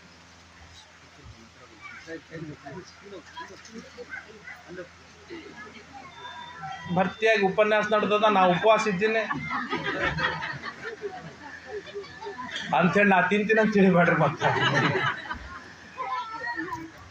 ಏನು ಕರ್ಣೋ ಹರಿಕಥಾ ಶ್ರುತ್ವ, ನಿರಂತರವಾಗಿ ನಿನ್ನ ಕಿವಿ ಭಗವಂತನ ಕಥೆ ಕೇಳಿದೆ, ನಿನ್ನ ಕಣ್ಣು ದೇವರನ್ನು ನೋಡಿದೆ, ನಿನ್ನ ಕೈ ದೇವರ ಅರ್ಚನೆಯಲ್ಲಿ ಏನಂತಾರೆ ಸೌದು ಹೋಗಿದೆ, ನಿನ್ನ ಕಾಲು ತೀರ್ಥಯಾತ್ರೆಯೊಳಗೆ ಮುಳುಗಿ ಹೋಗಿದೆ ಅಂತ ಹೇಳಿ ಅವನ ಒಂದೊಂದು ಅಂಗವನ್ನು ವರ್ಣನೆಯನ್ನು ಮಾಡ್ತಾಳೆ. ಕೇಳಿಲ್ಲ ಅಷ್ಟೇ ಅಲ್ಲ, ನಂದು ನೋಡು, ನನ್ನ ಕಾಲು ನಿತ್ಯ ಜಾರರ ಮನೆಗೆ ಹೋಗುವಂಥ ಕಾಲು, ನನ್ನ ವಿಚಾರ ಕೆಟ್ಟ ವಿಚಾರ, ನಾ ತಿನ್ನೋದು ಗೋಮಾಂಸ, ಹಾಗೆ ಹೀಗೆ ತಂದು ಹೇಳಿ ಇಷ್ಟು ಏನಂತಾರೆ ವಿಪರೀತವಾಗಿರ್ತಕ್ಕಂಥದ್ದು, ನನ್ನ ಹತ್ರ ಬರಬೇಡ ಅಂತ ಎಷ್ಟು ಹೇಳಿದ್ರು ಕೇಳೋದಿಲ್ಲ. ಹೋಗಿ ಗಟ್ಟಿಯಾಗಿ ಕೈ ಹಿಡಿದು ಬಿಡ್ತಾರೆ. ಕೈ ಹಿಡಿದ ಕ್ಷಣದೊಳಗೆ ಅವಳು ಹೇಳ್ತಾಳೆ, ಜನಿವಾರ ತೆಗಿ ಅಂತ. ತೆಗೆದಿಟ್ಟ. ಇಷ್ಟೆಲ್ಲ ಮಾತಾಡಿ ಅಲ್ಲ, ಬಾಯಿ ಒಣಗಿದೇನು? ಹೌದು, ಬಾಯಿ ಒಣಗಿದೆ. ಹಾಗಾದ್ರೆ ಇದು ಹೆಂಡ ತಗೋನು, ಹುಡುಗ ಹೆಂಡ. ಹಸಿವೆ ಆಗಿದೆಯಾ? ಸ್ವಲ್ಪ ಹಸಿವೆ ಆಗಿದೆ, ಯಾಕೆ ಮತ್ತೆ 2 ಗಂಟೆ ಆಯ್ತಲ್ಲ, ಹಸಿವೆ ಆಗಿದೆ, ಹಾಗಾದ್ರೆ ಗೋಮಾಂಸವಿದೆ, ತಿನ್ನು. ಹಿಂಗೆ ಇರ್ಬೇಕು ನನ್ನ ಜೊತೆಗೆ, ಇರ್ತೀನಂದ. ಇವತ್ತಿನ ಲವ್ ಮ್ಯಾರೇಜ್ಗಳೆಲ್ಲ ಹೀಗೆ ಆಗೋದು. ಹಾಗಾಗಿ ಭಾಳ ಕೇರ್ಫುಲ್ ಆಗಿರಬೇಕು, ಯಾರೇ ಆಗಲಿ, ಹುಡುಗನಾಗಲಿ ಹುಡುಗಿಯೇ ಆಗಲಿ. ಆಯಿತು, ಹೀಗೆ ಅವಳ ಜೊತೆ 12 ವರ್ಷಗಳವರೆಗೆ ಜೀವನ ಮಾಡಿದ ಪುಣ್ಯಾತ್ಮ. ಎಷ್ಟು ದಿವಸ ಬದುಕಿರ್ತಾಳೆ? ವೇಷಾಸ್ತ್ರಿ ಸತ್ತು ಹೋದ್ಮೇಲೆ ಅವನಿಗೆ ಎಚ್ಚರಿಕೆ ಆಯ್ತು. ಅಯ್ಯೋ ಮಹಾರಾಯ, ನನ್ನ ಸಾಧನೆ, ನನ್ನ ಜಪ, ನನ್ನ ಧರ್ಮ, ನನ್ನ ಏಕಾದಶಿ, ನನ್ನ ಸೋಮಯಾಗ, ನನ್ನ ಯಜ್ಞಯಾಗಗಳು, ನನ್ನ ಬ್ರಾಹ್ಮಣರು, ನನ್ನ ಅತಿಥಿಗಳು, ನನ್ನ ಅಭ್ಯಾಗತರು ಎಲ್ಲಿ ಹೋಯ್ತು? ಇದು ಈ ಎಚ್ಚರಿಕೆ ಈಗಿನ ಯುವಕರಿಗೂ ಇರಬೇಕು. ಸಣ್ಣ ವಯಸ್ಸಿಗೆ ಸಂಧ್ಯಾವಂದನ ಮಾಡೋದಿಲ್ಲ, ತಂದೆ ತಾಯಿಗಳು ಬೇಡ ಅಂತಾರೆ. 10th ಅಂತಾರೆ, ಸೆಕೆಂಡ್ ಇಯರ್ ಭಾಳ ಇಂಪಾರ್ಟೆಂಟ್ ಅಂತಾರೆ, ಇಂಜಿನಿಯರಿಂಗ್ ಭಾಳ ದೊಡ್ಡದದರಿ ಅಂತಾರೆ, ಈಗಿನ ಮದುವೆ ಆಗ್ಯದ್ರಿ ಅಂತಾರೆ, ಮದುವೆ ಜವಾಬ್ದಾರಿಗಳು ಬೆಳೆದದ ಅಂತಾರೆ, ಮಕ್ಕಳಾಗ್ಯದ ಅಂತಾರೆ. ಕೊನೆಗೆ ರಿಟೈರ್ಡ್ ಆದ್ಮೇಲೆ ಹೆಂಗೆ ಆಚರಣೆ ಮಾಡೋದಕ್ಕೆ ಗೊತ್ತಾಗೋದಿಲ್ಲ, ಸಂಧ್ಯಾವಂದನ ಮಾಡ್ಲಿಕ್ಕೆ ಇರಿಟೇಟ್ ಆಗಿಬಿಡ್ತದೆ. 60 ವರ್ಷ ಬಿಟ್ಟಿದ ಅಂದಮೇಲೆ ಇನ್ನೊಂದು 10-20 ವರ್ಷಕ್ಕೆ ಬಿಟ್ಟು ಏನು ಗಂಟು ಹೋಗೋದು ಅದು? ಯಾಕೆಂದ್ರೆ ಅಸಹ್ಯ ಆಗತ್ತೆ ಸಣ್ಣ ಹುಡುಗ್ರ ಮುಂದೆ ಕೂತ್ ಮಾಡ್ಲಿಕ್ಕೆ. ಅವ್ನು 60 ವರ್ಷದ ಅವ್ನು ಸಂಧ್ಯಾವಂದನ ಮಾಡಲಿಲ್ಲ ಅಂದಮೇಲೆ ಅಷ್ಟ್ರಾಗ ಅವ್ರ ಮಕ್ಕಳು ಮೊಮ್ಮಕ್ಕಳಾಗಿರ್ತಾರೆ. ನಮ್ಮ ಅಜ್ಜ ಮಾಡಿಲ್ಲ ಅಂದ್ರೆ ನಾನು ಯಾಕೆ ಮಾಡಲಿ ಅಂತಾನವನು. ಸೊ ಹಿಂಗಾಗಿ ಏನಾಯ್ತು, ಧರ್ಮ ಇಡೀ ಕುಟುಂಬದೊಳಗೆ, ಇಡೀ ಕುಲದೊಳಗೆ ಧರ್ಮ ಲೋಪ ಆಗಿ ಹೋಗ್ಬಿಡ್ತದೆ. ಈ ಎಚ್ಚರಿಕೆ ಸಣ್ಣ ವಯಸ್ಸಿನಿಂದ ಇರಬೇಕು. ಅವನದು ಆ ಪರಿಸ್ಥಿತಿ ಬಗ್ಗೆ, ಇನ್ನು ತಪ್ಪು ಕೆಲಸ ಮಾಡಿದ್ರಂತೂ ಘೋರವಾದದ್ದು, ಇವನು ತಪ್ಪು ಮಾಡಿದವನು, ಇವು ಎಲ್ಲ ಮುಗೀತು, ತಲೆ ಕೆಟ್ಟಿತ್ತು, ಎಂಥದ್ದು ನಾನು ಕಳ್ಕೊಂಡು ಬಿಟ್ಟಲ್ಲ. ಮನೆಗೆ ಹೋದ, ತಂದೆ ತಾಯಿಗಳು ಸತ್ತಿದ್ರು, ಯಾರು ಸೇರಿಸ್ಕೊಳ್ಳಿಲ್ಲ, ಓಣಿ ಒಳಗೆ ಹೊರಗೆ ಬಿದ್ದ ಹೋಗ್ತಾ ಇದ್ದ, ಏನು ಮಾಡು ಗೊತ್ತಾಗ್ತಾ ಇರಲಿಲ್ಲ. ದೊಡ್ಡದಾದ ಗುಂಪು ತೀರ್ಥಯಾತ್ರೆಗೆ ಹೊಂಟಿತ್ತು. ಅವನಂದ, ಇವ್ರ ಜೊತೆಗಂತರೂ ಹೋಗೋಣ, ಕನಿಷ್ಠ ಒಳ್ಳೆ ಅನ್ನ ಆದರೂ ಸಿಗ್ತದೆ ಅಂತ ಬೆನ್ನು ಹತ್ತಿದ. ಒಳ್ಳೆ ಅನ್ನ, ದೇವರಿಗೆ ನೈವೇದ್ಯ ಮಾಡಿದ್ದು, ಬ್ರಾಹ್ಮಣರು ಊಟ ಮಾಡಿದ್ದು ಅನ್ನ ಅವನಿಗೆ ಕೊನೆಗೆ ಹಾಕಿದ್ರು. ಅದನ್ನು ಅವನು ಉಂಡ. ಮನಸ್ಸು ಪರಿಣಾಮ ಆಯ್ತು. ಎಷ್ಟು ಪರಿಣಾಮ ಆಯ್ತು ಅಂದ್ರೆ ಕಪಿಲ ತೀರ್ಥಕ್ಕೆ ಬಂದು, ಕಪಿಲ ತೀರ್ಥದೊಳಗೆ ಎಲ್ಲರೂ ಸ್ನಾನ ಮಾಡ್ತಾ ಇದ್ದಾರೆ, ತಾನು ಸ್ನಾನ ಮಾಡಿದ. ಎಲ್ಲರೂ ಪಿಂಡ ಪ್ರದಾನ ಮಾಡ್ತಾ ಇದ್ದಾರೆ, ತಾನು ಪಿಂಡ ಪ್ರದಾನ ಮಾಡ್ಬೇಕಂದ. ಪಿಂಡ ಪ್ರದಾನ ಮಾಡಿಸೋರು ಯಾರು? ಕೈಯ ರೊಕ್ಕ ಇಲ್ಲ, ಅನ್ನವಿಲ್ಲ, ಏನೂ ಇಲ್ಲ, ಹೇಗೆ ಮಾಡಬೇಕಂತ ವಿಚಾರ ಮಾಡ್ತಾ ಇರುವಾಗ ಅಲ್ಲಿ ಒಬ್ಬ ಬ್ರಾಹ್ಮಣ ಹೇಳಿದ, ಏನಿಲ್ಲ, ಈ ಕಪಿಲ ತೀರ್ಥದೊಳಗೆ ಮಣ್ಣಿದೆ, ಆ ಮಣ್ಣು ತಗೊಂಡು ನಿಮ್ಮ ಅಪ್ಪನ ಹೆಸರಲ್ಲಿ ಪಿಂಡ ಇಡೊಂದು. ಆ ಕಪಿಲ ತೀರ್ಥದ ಮಣ್ಣು ತೆಗೆದುಕೊಂಡು ಅದರಲ್ಲಿಂದ ಪಿಂಡವನ್ನು ಮಾಡಿ ಪಿಂಡ ಪ್ರದಾನವನ್ನು ಮಾಡಿದ. ನಾನು ನಿನ್ನೆ ಹೇಳಿದ್ನಲ್ಲ, ಶ್ರದ್ಧೆ ಬಹಳ ಮುಖ್ಯ. ನಾನು ಅನ್ನ ಇಟ್ಟಿನೋ, ಬೆಳ್ಳಿ ಇಟ್ಟಿದ್ದೇನೋ, ಬಂಗಾರ ಇಟ್ಟಿದ್ದೇನೋ, ವಜ್ರ ಇಟ್ಟಿದ್ದೇನೋ, ಆ ಆಚಾರ ಬಂದರೆ 8 ಮಂದಿ ಕರೆದಿನಿ, ಅದು ಯಾವುದೂ ಇಂಪಾರ್ಟೆಂಟ್ ಅಲ್ಲ. ಭಾರಿ ಶ್ರದ್ಧೆ ಇರಬೇಕು. ಆ ಶ್ರದ್ಧೆಗೆ ಏನಾಯಿತು ಅಂತಂದ್ರೆ, ಆ ಪಿತೃಲೋಕದಲ್ಲಿರುವ ಪಿತೃಗಳು ಕುಣಿತಾರೆ. ನೃತ್ಯಂತೆ ಹರಿಮಂದಿರ, ಸಂತೋಷಪಟ್ಟರು, ಕುಣಿದ್ರು, ಪೂರ್ಣ ಹರಿಸಿದ್ರು, ಅನುಗ್ರಹವನ್ನು ಮಾಡಿದರು. ಅಲ್ಲಿಂದ ಮರು ದಿವಸ ಆ ಕಪಿಲ ತೀರ್ಥದಿಂದ ಮುಂದೆ ಹೊರಟಾಗ ಎಲ್ಲಿ ಹೊರಟರು? ತಿರುಪತಿಯ ಬೆಟ್ಟ ಹತ್ತಾ ಇರುವಾಗ ಎಲ್ಲರೂ ಮುಂದೆ ಹೋಗಿದ್ದಾರೆ. ಕೊನೆಗೆ ಇವನೊಂದು ಕಾಲಿಟ್ಟ. ಇವತ್ತು ನಮಗೇನಾದರೂ ಆ ದೇವರ ಮುಂದೆ ಕಾರೇ ಹಿಂಗೆ ಹೋಗಿ ಬರ್ತಿತ್ತು ಅಂದ್ರೆ, ಬರುವ ವ್ಯವಸ್ಥೆ TTD ಅವರು ಮಾಡಿದ್ರು ಅಂದ್ರೆ, ಕಾರ್ನಾಗೆ ಕೂತ್ಕೊಂಡು ದರ್ಶನ ತಗೊಂಡು ಕಾರ್ನಾಗೆ ತೆಳಗಿಳಿದು ನಾವು ಊರಿಗೆ ಬಂದ್ಬಿಡ್ತೀವಿ. ನಾವು ಅಲ್ಲಿ ಹತ್ತಬೇಕಾದ ಪ್ರಸಂಗ ಬರೋದಿಲ್ಲ. ಯಾಕೆ ಅಷ್ಟರ ಮಟ್ಟಿಗೆ ನಾವು ಏನಂತಾರೆ, ನಮ್ಮ ಬಾಡಿನ ನಾವು ಸೆಟ್ ಮಾಡ್ಕೊಂಡ್ಬಿಡ್ತೀವಿ, ನಾವು ಡಿಗ್ರೇಡ್ ಆಗೋದಕ್ಕೆ. ಅವನೊಂದು ಬೆಟ್ಟದ ಮೇಲೆ ಕಾಲಿಡುವುದರಿಂದ ಏನು ಮಹಿಮಾ ಅಂತಂದರೆ, ಕಾಲಿಟ್ಕೊಳ್ಳೆ ಬದುಕಿದ ನೊಣ ಹೊಟ್ಟೆಯೊಳಗೆ ಹೋದರೆ ಅದು ಸ್ವಲ್ಪ ಹೊತ್ತು ಬದುಕಿರ್ತದೆ. ಅದು ಯಾಕೆ ಸ್ಪೇಸ್ ಇರುತ್ತೆ ಕರಳಿನೊಳಗೆ, ಈ ಅನ್ನನಾಳದೊಳಗೆ ಸ್ಪೇಸ್ ಇರ್ತದೆ, ಅಲ್ಲಿ ಅದು ಗಾಳಿನೂ ಇರ್ತದೆ, ಹಾಗಾಗಿ ಬದುಕಿರ್ತದೆ. ಅದು ಬದುಕಿರುವವರೆಗೂ ಹೊಟ್ಟೆಯೊಳಗೆ ಸಂಕಟ. ಅದು ಹೇಗೆ ಓಡಾಡಿದಾಗ ಸಂಕಟವಾಗುತ್ತೆ, ಹಾಗೆ ಹೊಟ್ಟೆಯೊಳಗೆ ಸಂಕಟ ಆಗಲಿ ಪ್ರಾರಂಭವಾಯಿತು. 5 ನಿಮಿಷ 10 ನಿಮಿಷ ವಿಲಿ ಒದ್ದಾಡ್ದ ಅವನು ಮಾಧವ. ಒದ್ದಾಡ್ತಾ ವಾಂತಿ ಮಾಡಿಕೊಂಡ. ವಾಂತಿ ಆದರೆ 1 ಯೋಜನದವರೆಗೆ ಅದ್ರ ಕೆಟ್ಟ ಹೊಲಸು ವಾಸನೆ ಪಸರಿಸಿತ್ತಂದ್ರೆ. 1 ಯೋಜನೆ ಅಂದ್ರೆ 16 ಕಿಲೋಮೀಟರ್ ಸುತ್ತಾಳುತ್ತೆ ಒಳಗೆ. ಪಾಪ ಎಲ್ಲ ಹೊರಗೆ ಬಿತ್ತು. ಬೆಟ್ಟದ ಮೇಲೆ 1 ಹೆಜ್ಜೆ ಇಡೋದಕ್ಕೆ ಇದರದಾದ ಲಾಭವಿತ್ತು. ಎಲ್ಲ ಪಾಪ ಹೊರಗೆ ಬಿತ್ತು. ವೇಮ್ ಅಂದ್ರೆ ಪಾಪ, ಕಟತಿ ಇತಿ, ಪಾಪವನ್ನು ಕತ್ತರಿಸಿ ಹಾಕತ್ತೆ. ಆದ್ದರಿಂದ ಈ ಬೆಟ್ಟ ವೆಂಕಟಾಚಲ ಅಂತ ದೇವತೆಗಳು, ಬ್ರಹ್ಮದೇವರು ಬಂದು ಪುಷ್ಪವೃಷ್ಟಿಯನ್ನು ಮಾಡಿ ಈ ಬೆಟ್ಟಕ್ಕೆ ವೆಂಕಟಾಚಲ ಅಂತ ನಾಮಕರಣವನ್ನು ಮಾಡಿದರು. ಹಾಗಾದ್ರೆ 4000 ಹೆಜ್ಜೆಗಳನ್ನು ಇಟ್ಟು ನಾವು ಬೆಟ್ಟ ಏರಿ ದೇವರ ದರ್ಶನ ತೆಗೆದುಕೊಂಡ್ರೆ ಎಷ್ಟು ಪಾಪಗಳು ಹೋಗ್ಲಿಕ್ಕಿಲ್ಲ ನಮ್ದು. ಇನ್ನು ಎಂತ ಸೌಭಾಗ್ಯ ಅಂದ್ರೆ ಬ್ರಹ್ಮದೇವರು ಬಂದು ಆಶೀರ್ವಾದ ಮಾಡಿ ಹೇಳ್ತಾರೆ, ಮುಂದಿನ ಜನ್ಮದೊಳಗೆ ನೀನು ಆಕಾಶರಾಜನಾಗ್ತೀಯಾ, ಅಲ್ಲಿ ಶ್ರೀನಿವಾಸ ನಿನಗೆ ಹಳೆಯನಾಗಿ ಬರ್ತಾನೆ, ಹೋಗ. ಇದು ತಿರುಪತಿ ಯಾತ್ರೆ ಮಹಿಮ. ನಾನು ನಿನ್ನೆ ಒಂದು ಮಾತು ಹೇಳಿದ್ನಲ್ಲ, ಯಾಕೆ ದೇವರ ದರ್ಶನವನ್ನು ಮಾಡಿಕೊಳ್ಳಬೇಕು, ದೇವರ ಸಾಧನೆಯನ್ನು ಮಾಡಬೇಕು, ಜಪ ಮಾಡಬೇಕು ಅಂತಂದ್ರೆ, ಏನ್ ದುಶ್ಚಟಗಳಿಲ್ರಿ ನಮ್ಮ ಹುಡುಗ ನಮ್ಮ ಹಳೆಯಾಗ ಅಂತ ಹೇಳೋದು ಕ್ವಾಲಿಫಿಕೇಶನ್ ಅಲ್ಲ.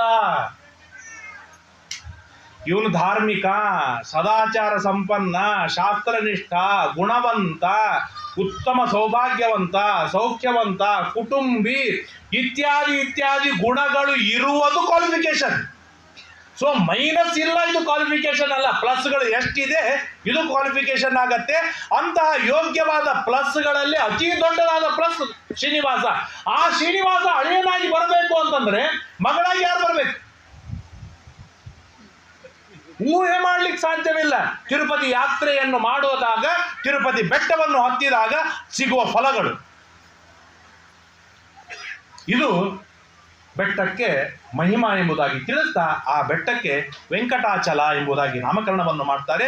ಪ್ರಭಾತ ಕಾಲೇ ರಾಜೇಂದ್ರ, ಈ 4 ಬೆಟ್ಟಕ್ಕೆ ಬಂದ ಹೆಸರುಗಳನ್ನು ಬೆಳಗಿನ ಜಾವ ಯಾರು ಸ್ಮರಣೆಯನ್ನು ಮಾಡ್ತಾರೆ ಅವರ ಎಲ್ಲ ಇಷ್ಟಾರ್ಥಗಳು ಈಡೇರುತ್ತೆ ಎಂಬುದಾಗಿ ತಿಳಿಸ್ತಾ, ಇಲ್ಲಿ ವರಾಹ ಪುರಾಣದೊಳಗೆ ಈ ಬೆಟ್ಟಕ್ಕೆ ಇನ್ನೂ ಅನೇಕ ಹೆಸರುಗಳನ್ನು ಹೇಳ್ತಾರೆ. ಬಹಳ ಸುಂದರವಾದ ಹೆಸರುಗಳು. ಜ್ಞಾನಾರ್ಥಿ ಜ್ಞಾನಮಾಪ್ನೋತಿ, ಈ ಬೆಟ್ಟದೊಳಗೆ ಹೋಗಿ ಜ್ಞಾನ ಬೇಕು ಅಂತ ಅಪೇಕ್ಷೆಯಿಂದ ಯಾರು ಬೆಟ್ಟದ ಯಾತ್ರೆಯನ್ನು ಮಾಡ್ತಾರೆ ಅವನಿಗೆ ಸಮೃದ್ಧವಾದ ಜ್ಞಾನ ಬರ್ತದೆ. ದ್ರವ್ಯಾರ್ಥಿ, ಯಾರಿಗೆ ಹಣ ಬೇಕಾಗಿದೆ ಅವರಿಗೆ ಹಣ ಸಿಗತ್ತೆ. ಪುತ್ರಾರ್ಥಿ, ಯಾರಿಗೆ ಉತ್ತಮವಾದ ಸಂತಾನವಾಗಬೇಕಾಗಿದೆ ಅತ್ಯುತ್ತಮವಾದ ಸಂತಾನ ಬೆಟ್ಟಕ್ಕೆ ಹೋಗೋದ್ರಿಂದ ಸಿಗತ್ತೆ. ಚಿಂತಿತಸ್ಯತು ಸಿದ್ಧಾತು, ನಾವು ಏನು ಅಪೇಕ್ಷೆ ಪಡ್ತೇವೆ, ಚಿಂತನೆ ಮಾಡಿದ್ದೆಲ್ಲವೂ ಕೂಡ ಸಿಕ್ಕು ಬರ್ತದೆ. ಆದ್ದರಿಂದ ಈ ಬೆಟ್ಟಕ್ಕೆ ಚಿಂತಾಮಣಿ ಎಂಬುದಾಗಿ ಕರೀತಾರೆ. ಈ ಬೆಟ್ಟಕ್ಕೆ ಹೆಸರೇನು? ಚಿಂತಾಮಣಿ. ಯಾಕಂದ್ರೆ ಬೇಡಿದ್ದೆಲ್ಲವನ್ನು ಕೊಡುತ್ತೆ, ಆದ್ರಿಂದಾಗಿ ಚಿಂತಾಮಣಿ ಮೊದಲನೇದು. ಸರ್ವತೀರ್ಥ, 3,000,000 ತೀರ್ಥಗಳು ಈ ಬೆಟ್ಟದಲ್ಲಿ ಇದೆ, ಆದ್ದರಿಂದಾಗಿ ತೀರ್ಥಾದ್ರಿ ಎಂಬುದಾಗಿ ಈ ಬೆಟ್ಟಕ್ಕೆ ಕರೀತಾರೆ. ನಮಗೂ ಹೆಸರಿಟ್ಟಿರ್ತಾರಲ್ಲ, ಒಬ್ರಿಗೆ 4 ಹೆಸರಿಟ್ಟಿರ್ತಾರೆ. ಏನೂ ಕೆಲಸ ಮಾಡೋದು ಕೂತಿದ್ರೆ ಅವನಿಗೆ ಗುಂಡುಕಲ್ಲು, ಕಲ್ಲು, ಕತ್ತಿ, ದನ ಅಂತ ಹೆಸರಿಟ್ಟಿರ್ತಾರೆ. ಉದ್ದಿದ್ರೆ ಲಂಬು ಅಂತ ಹೆಸರಿಟ್ಟಿರ್ತಾರೆ, ಗಿಡ್ಡಿದ್ರೆ ಗಿಡ್ಡು ಅಂತ ಇಟ್ಟಿರ್ತಾರೆ, ಕೆಂಪಿದ್ರೆ ಕೆಂಪೆ ಅಂತಾರೆ, ಕರಿದ್ರೆ ಕಾಳೆ ಅಂತಾರೆ. ಮತ್ತೆ ಇನ್ನೇನಿರ್ಬೇಕು? ಇದು ನಮ್ಮ ಅವಸ್ಥೆ. ಆದರೆ ಇಲ್ಲಿ ಪ್ರಾಕ್ಟಿಕಲ್ ಆದ ಹೆಸರುಗಳಿವೆ. ತೀರ್ಥಗಳು ತುಂಬಿಕೊಂಡಿವೆ, ಆದ್ದರಿಂದಾಗಿ ತೀರ್ಥಾದ್ರಿ. ಪುಷ್ಕರಣಿಗಳು ಸಮೃದ್ಧವಾಗಿವೆ, ಆದ್ದರಿಂದಾಗಿ ಪುಷ್ಕರಾದ್ರಿ. ಶಾತಕ ಬಂಗಾರ ರೂಪವಾಗಿದೆ, ಆದ್ದರಿಂದಾಗಿ ಕನಕಾದ್ರಿ. ನಾರಾಯಣ ಇಲ್ಲಿ ವಾಸ ಮಾಡಿದ್ದಾನೆ, ಆದ್ದರಿಂದಾಗಿ ನಾರಾಯಣಗಿರಿ. ನಾರಾಯಣ ವಾಸ ಮಾಡಿದ್ದಾನೆ ಅಂತಂದ್ರೆ ಏನು ಅಂತಂದ್ರೆ ಓಡಾಡುವ ದೇವರು ಅಲ್ಲಿ ಬಂದು ಕುಳಿತುಕೊಂಡಿದ್ದಾನೆ, ಓಡಾಡುವ ದೇವರು ಅಲ್ಲಿ ಬಂದು ನಿಂತಿದ್ದಾನೆ. ಆದ್ದರಿಂದಾಗಿ ಆ ಬೆಟ್ಟಕ್ಕೆ ನಾರಾಯಣಗಿರಿ. ವೈಕುಂಠದಿಂದ ಶೇಷಾಚಲ, ಶೇಷದೇವರು ವಾಯುದೇವರು ಜಗಳವಾದಾಗ ವೈಕುಂಠದಿಂದ ಈ ಬೆಟ್ಟ ಇಲ್ಲಿಗೆ ಬಂದಿದೆ, ಆದ್ದರಿಂದಾಗಿ ಈ ಬೆಟ್ಟಕ್ಕೆ ವೆಂಕಟಗಿರಿ ಎಂಬುದಾಗಿ ಕರೀತಾರೆ. ನರಸಿಂಹದೇವರ ಕ್ಷೇತ್ರವಾಗಿದೆ, ಅಹೋಬಿಲ ನರಸಿಂಹದೇವರ ಕ್ಷೇತ್ರವಾಗಿದೆ, ಆದ್ದರಿಂದಾಗಿ ಈ ಬೆಟ್ಟಕ್ಕೆ ಸಿಂಹಾಚಲ ಎಂಬುದಾಗಿ ಕರೀತಾರೆ. ಅಂಜನಾದೇವಿ ತಪಸ್ಸು ಮಾಡಿ ಮಗನನ್ನು ಪಡೆದದ್ದಕ್ಕಾಗಿ ಬೆಟ್ಟಕ್ಕೆ ಅಂಜನಾದ್ರಿ ಎಂಬುದಾಗಿ ಕರೀತಾರೆ. ವರಾಹದೇವರು ಇಲ್ಲಿ ವಾಸ ಮಾಡಿದ್ದಾರೆ, ವರಾಹದೇವರ ಕ್ಷೇತ್ರವಾಗಿದೆ, ಆದ್ದರಿಂದಾಗಿ ಈ ಬೆಟ್ಟಕ್ಕೆ ವರಾಹಗಿರಿ ಎಂಬುದಾಗಿ ಕರೀತಾರೆ. ನೀಲ ಎಂಬ ಕಪಿ ತಾನು ಎಲ್ಲವನ್ನು ಪಡೆದುಕೊಂಡ, ಆದ್ದರಿಂದಾಗಿ ಈ ಬೆಟ್ಟಕ್ಕೆ ನೀಲಗಿರಿ ಎಂಬುದಾಗಿ ಕರೀತಾರೆ. ವೇಮ್ ಅಂದ್ರೆ ಅಮೃತ ಬೀಜ, ವೇಮ್ ಅಂದ್ರೆ ಅಮೃತ, ಕಟ ಅಂದ್ರೆ ಐಶ್ವರ್ಯ. ಅಮೃತ ಮತ್ತು ಐಶ್ವರ್ಯಗಳು ಇಲ್ಲಿ ಒದಗಿ ಬರ್ತದೆ, ಆದ್ದರಿಂದಾಗಿ ವೆಂಕಟಾದ್ರಿ ಎಂಬುದಾಗಿ ಮತ್ತೊಂದು ಹೊಸ ಹೆಸರು ಇದೆ. ಶ್ರೀನಿವಾಸ ಇದ್ದಾನೆ, ಆದ್ದರಿಂದಾಗಿ ಶ್ರೀನಿವಾಸಗಿರಿ. ಅಲ್ಲಿ ಹೋದ್ರೆ ಆನಂದಮಯವಾಗಿರ್ತಾನೆ, ನಾವಿರ್ತೇವೆ ಆನಂದ ರೂಪದಲ್ಲಿ. ಮನಿ ಚಿಂತೆ ಇರೋದಿಲ್ಲ, ಮಠದ ಚಿಂತೆ ಇರೋದಿಲ್ಲ, ಆಫೀಸಿನ ಗದ್ದಲ ಇರೋದಿಲ್ಲ. ಕೇವಲ ದೇವರು ದೇವರು, ದೇವರ ದರ್ಶನ ಉತ್ಸವ, ದೇವರ ದರ್ಶನ ಉತ್ಸವ, ದೇವರ ದರ್ಶನ ಉತ್ಸವ. ಅಷ್ಟು ಆನಂದಮಯನಾಗಿರ್ತಾನೆ, ಆದ್ದರಿಂದಾಗಿ ಈ ಬೆಟ್ಟಕ್ಕೆ ಆನಂದಗಿರಿ ಎಂಬುದಾಗಿ ಹೆಸರಿದೆ.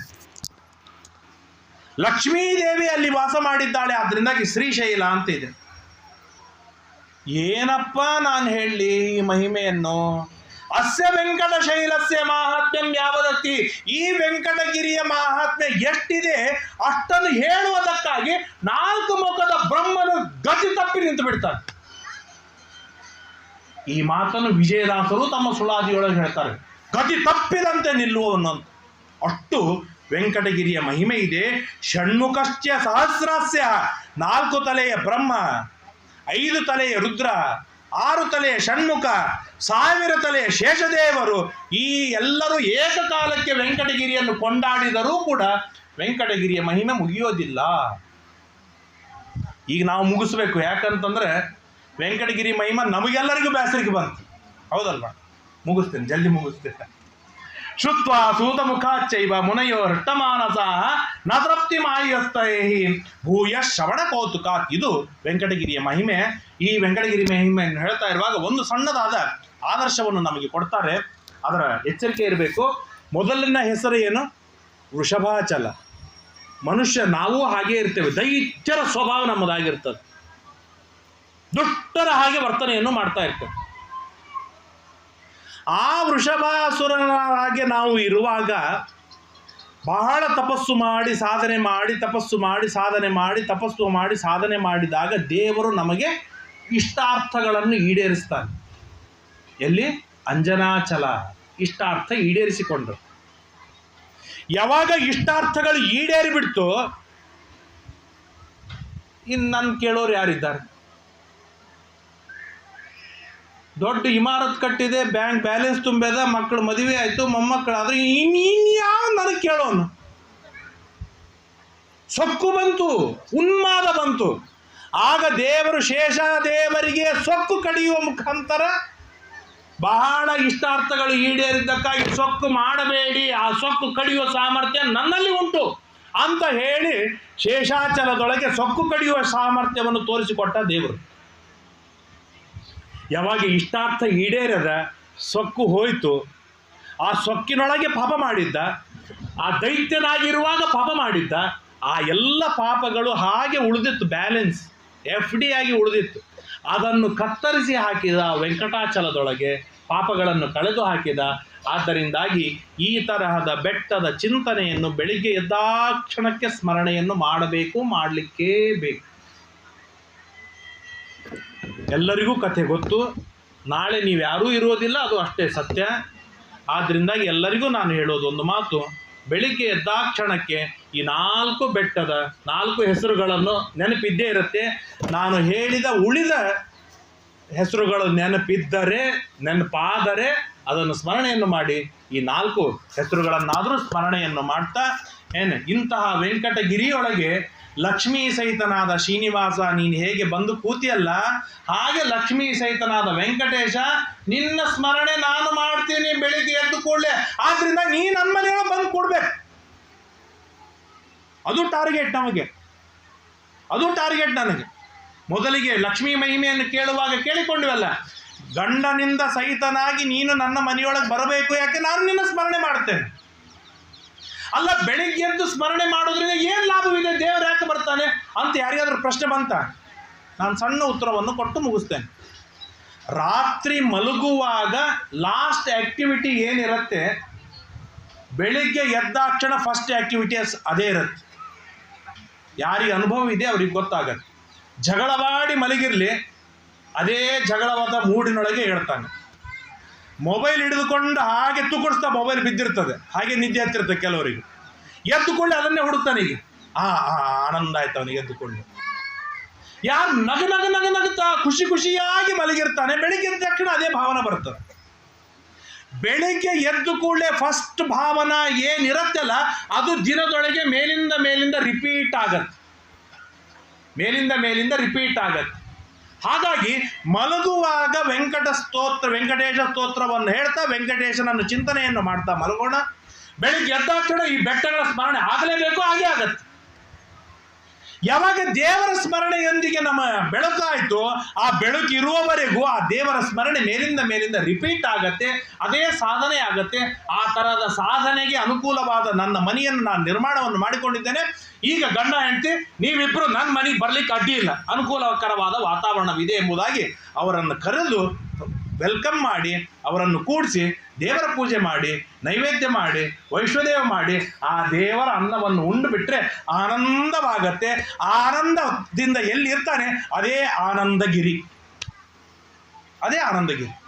ಹಾಗಾಗಿ ಆ ಥರದ ಸೌಭಾಗ್ಯವನ್ನು ಬೇಡಲಿಕ್ಕಾಗಿ ಬಂದ ನಾವೆಲ್ಲರೂ ಆ ಲಕ್ಷ್ಮೀ ನಾರಾಯಣರಲ್ಲಿ ಬೇಡೋಣ. ಲಕ್ಷ್ಮಿ, ನೀನು ಕೊಡೋದಾದರೆ ನಿನ್ನ ಗಂಡನಿಗೆ ಅನ್ನ ಹಾಕೋ ಸೌಭಾಗ್ಯ ಕೊಡು. ನಾರಾಯಣ, ನೀನು ಕೊಡೋದಾದರೆ ನಿನ್ನ ಎಂಜಲು ನನಗೆ ಕೊಡು.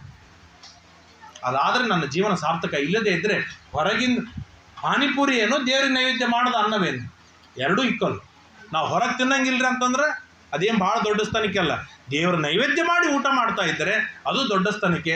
ಆ ಥರದ ದೊಡ್ಡ ಸ್ಥಾನಿಕೆ ಸೌಭಾಗ್ಯವನ್ನು ನಾನು ಕರುಣಿಸು ಎಂಬುದಾಗಿ ಪ್ರಾರ್ಥನೆಯನ್ನು ಮಾಡ್ತಾ ಇವತ್ತಿನ 4 ಮಾತುಗಳನ್ನು ಮುಕ್ತಾಯ ಮಾಡೋಣ. ಶ್ರೀಕೃಷ್ಣಾರ್ಪಣಮಸ್ತು. ಎಲ್ಲರೂ ಹೇಳಿ: ಶ್ರೀಶಾಂಗ್ರಿ ಭಕ್ತಿಂ ಹರಿದಾಸ ದಾಸ್ಯಂ ಪ್ರಪನ್ನ ಮಂತ್ರಾರ್ಥ ದೃಢೈಕ ನಿಷ್ಠಾಂ ಗುರೋ ಸ್ಮೃತಿಂ ನಿರ್ಮಲ ಬೋಧ ಬುದ್ಧಿಂ ಪ್ರದೇಹಿ ಮಾತಃ ಪರಮಂ ಪದಂ ಶ್ರೀಹಿ. ನಿನ್ನ ಗಂಡನ ಅಡೆದಾವರಿಗಳಲ್ಲಿ ಭಕ್ತಿ ಕೊಡು. ನನಗೆ ಉಪದಿಷ್ಟವಾದ ಮಂತ್ರಗಳಲ್ಲಿ ಏಕತಾನತೆಯನ್ನು ಕೊಟ್ಟು ಒಂದು ದಿವಸ ತಪ್ಪಿಸದೇ ಇರುವಾಗಿ ಜಪ ಮಾಡಿಸು. ಹರಿದಾಸರ ದಾಸ್ಯವನ್ನು ಕರುಣಿಸು. ನಿತ್ಯದೊಳಗೂ ಗುರುಗಳ ಸ್ಮರಣೆಯನ್ನು ಮಾಡಿಸು. ಕೊನೆಗೆ ಮೋಕ್ಷವನ್ನು ಕೊಡು. ನನ್ನ ಮೇಲೆ ಕರುಣೆಯನ್ನು ಮಾಡು ಎನ್ನುವಂಥ ಪ್ರಾರ್ಥನೆಯೊಂದಿಗೆ ಇವತ್ತಿನ 4 ಮಾತುಗಳಿಗೆ ಪೂರ್ಣ ವಿರಾಮವನ್ನು ಹೇಳೋಣ. ಶ್ರೀಕೃಷ್ಣ ಅರ್ಪಣಮಸ್ತು. ವೆಂಕಟೇಶೋ ವಾಸುದೇವ ಪ್ರದ್ಯುಮ್ನೋ ಮಿತ ವಿಕ್ರಮಃ ಸಂಕರ್ಷಣೋ ನಿರುದ್ಧಶ್ಚ ಶೇಷಾದ್ರಿಪತಿರೇವ ಚ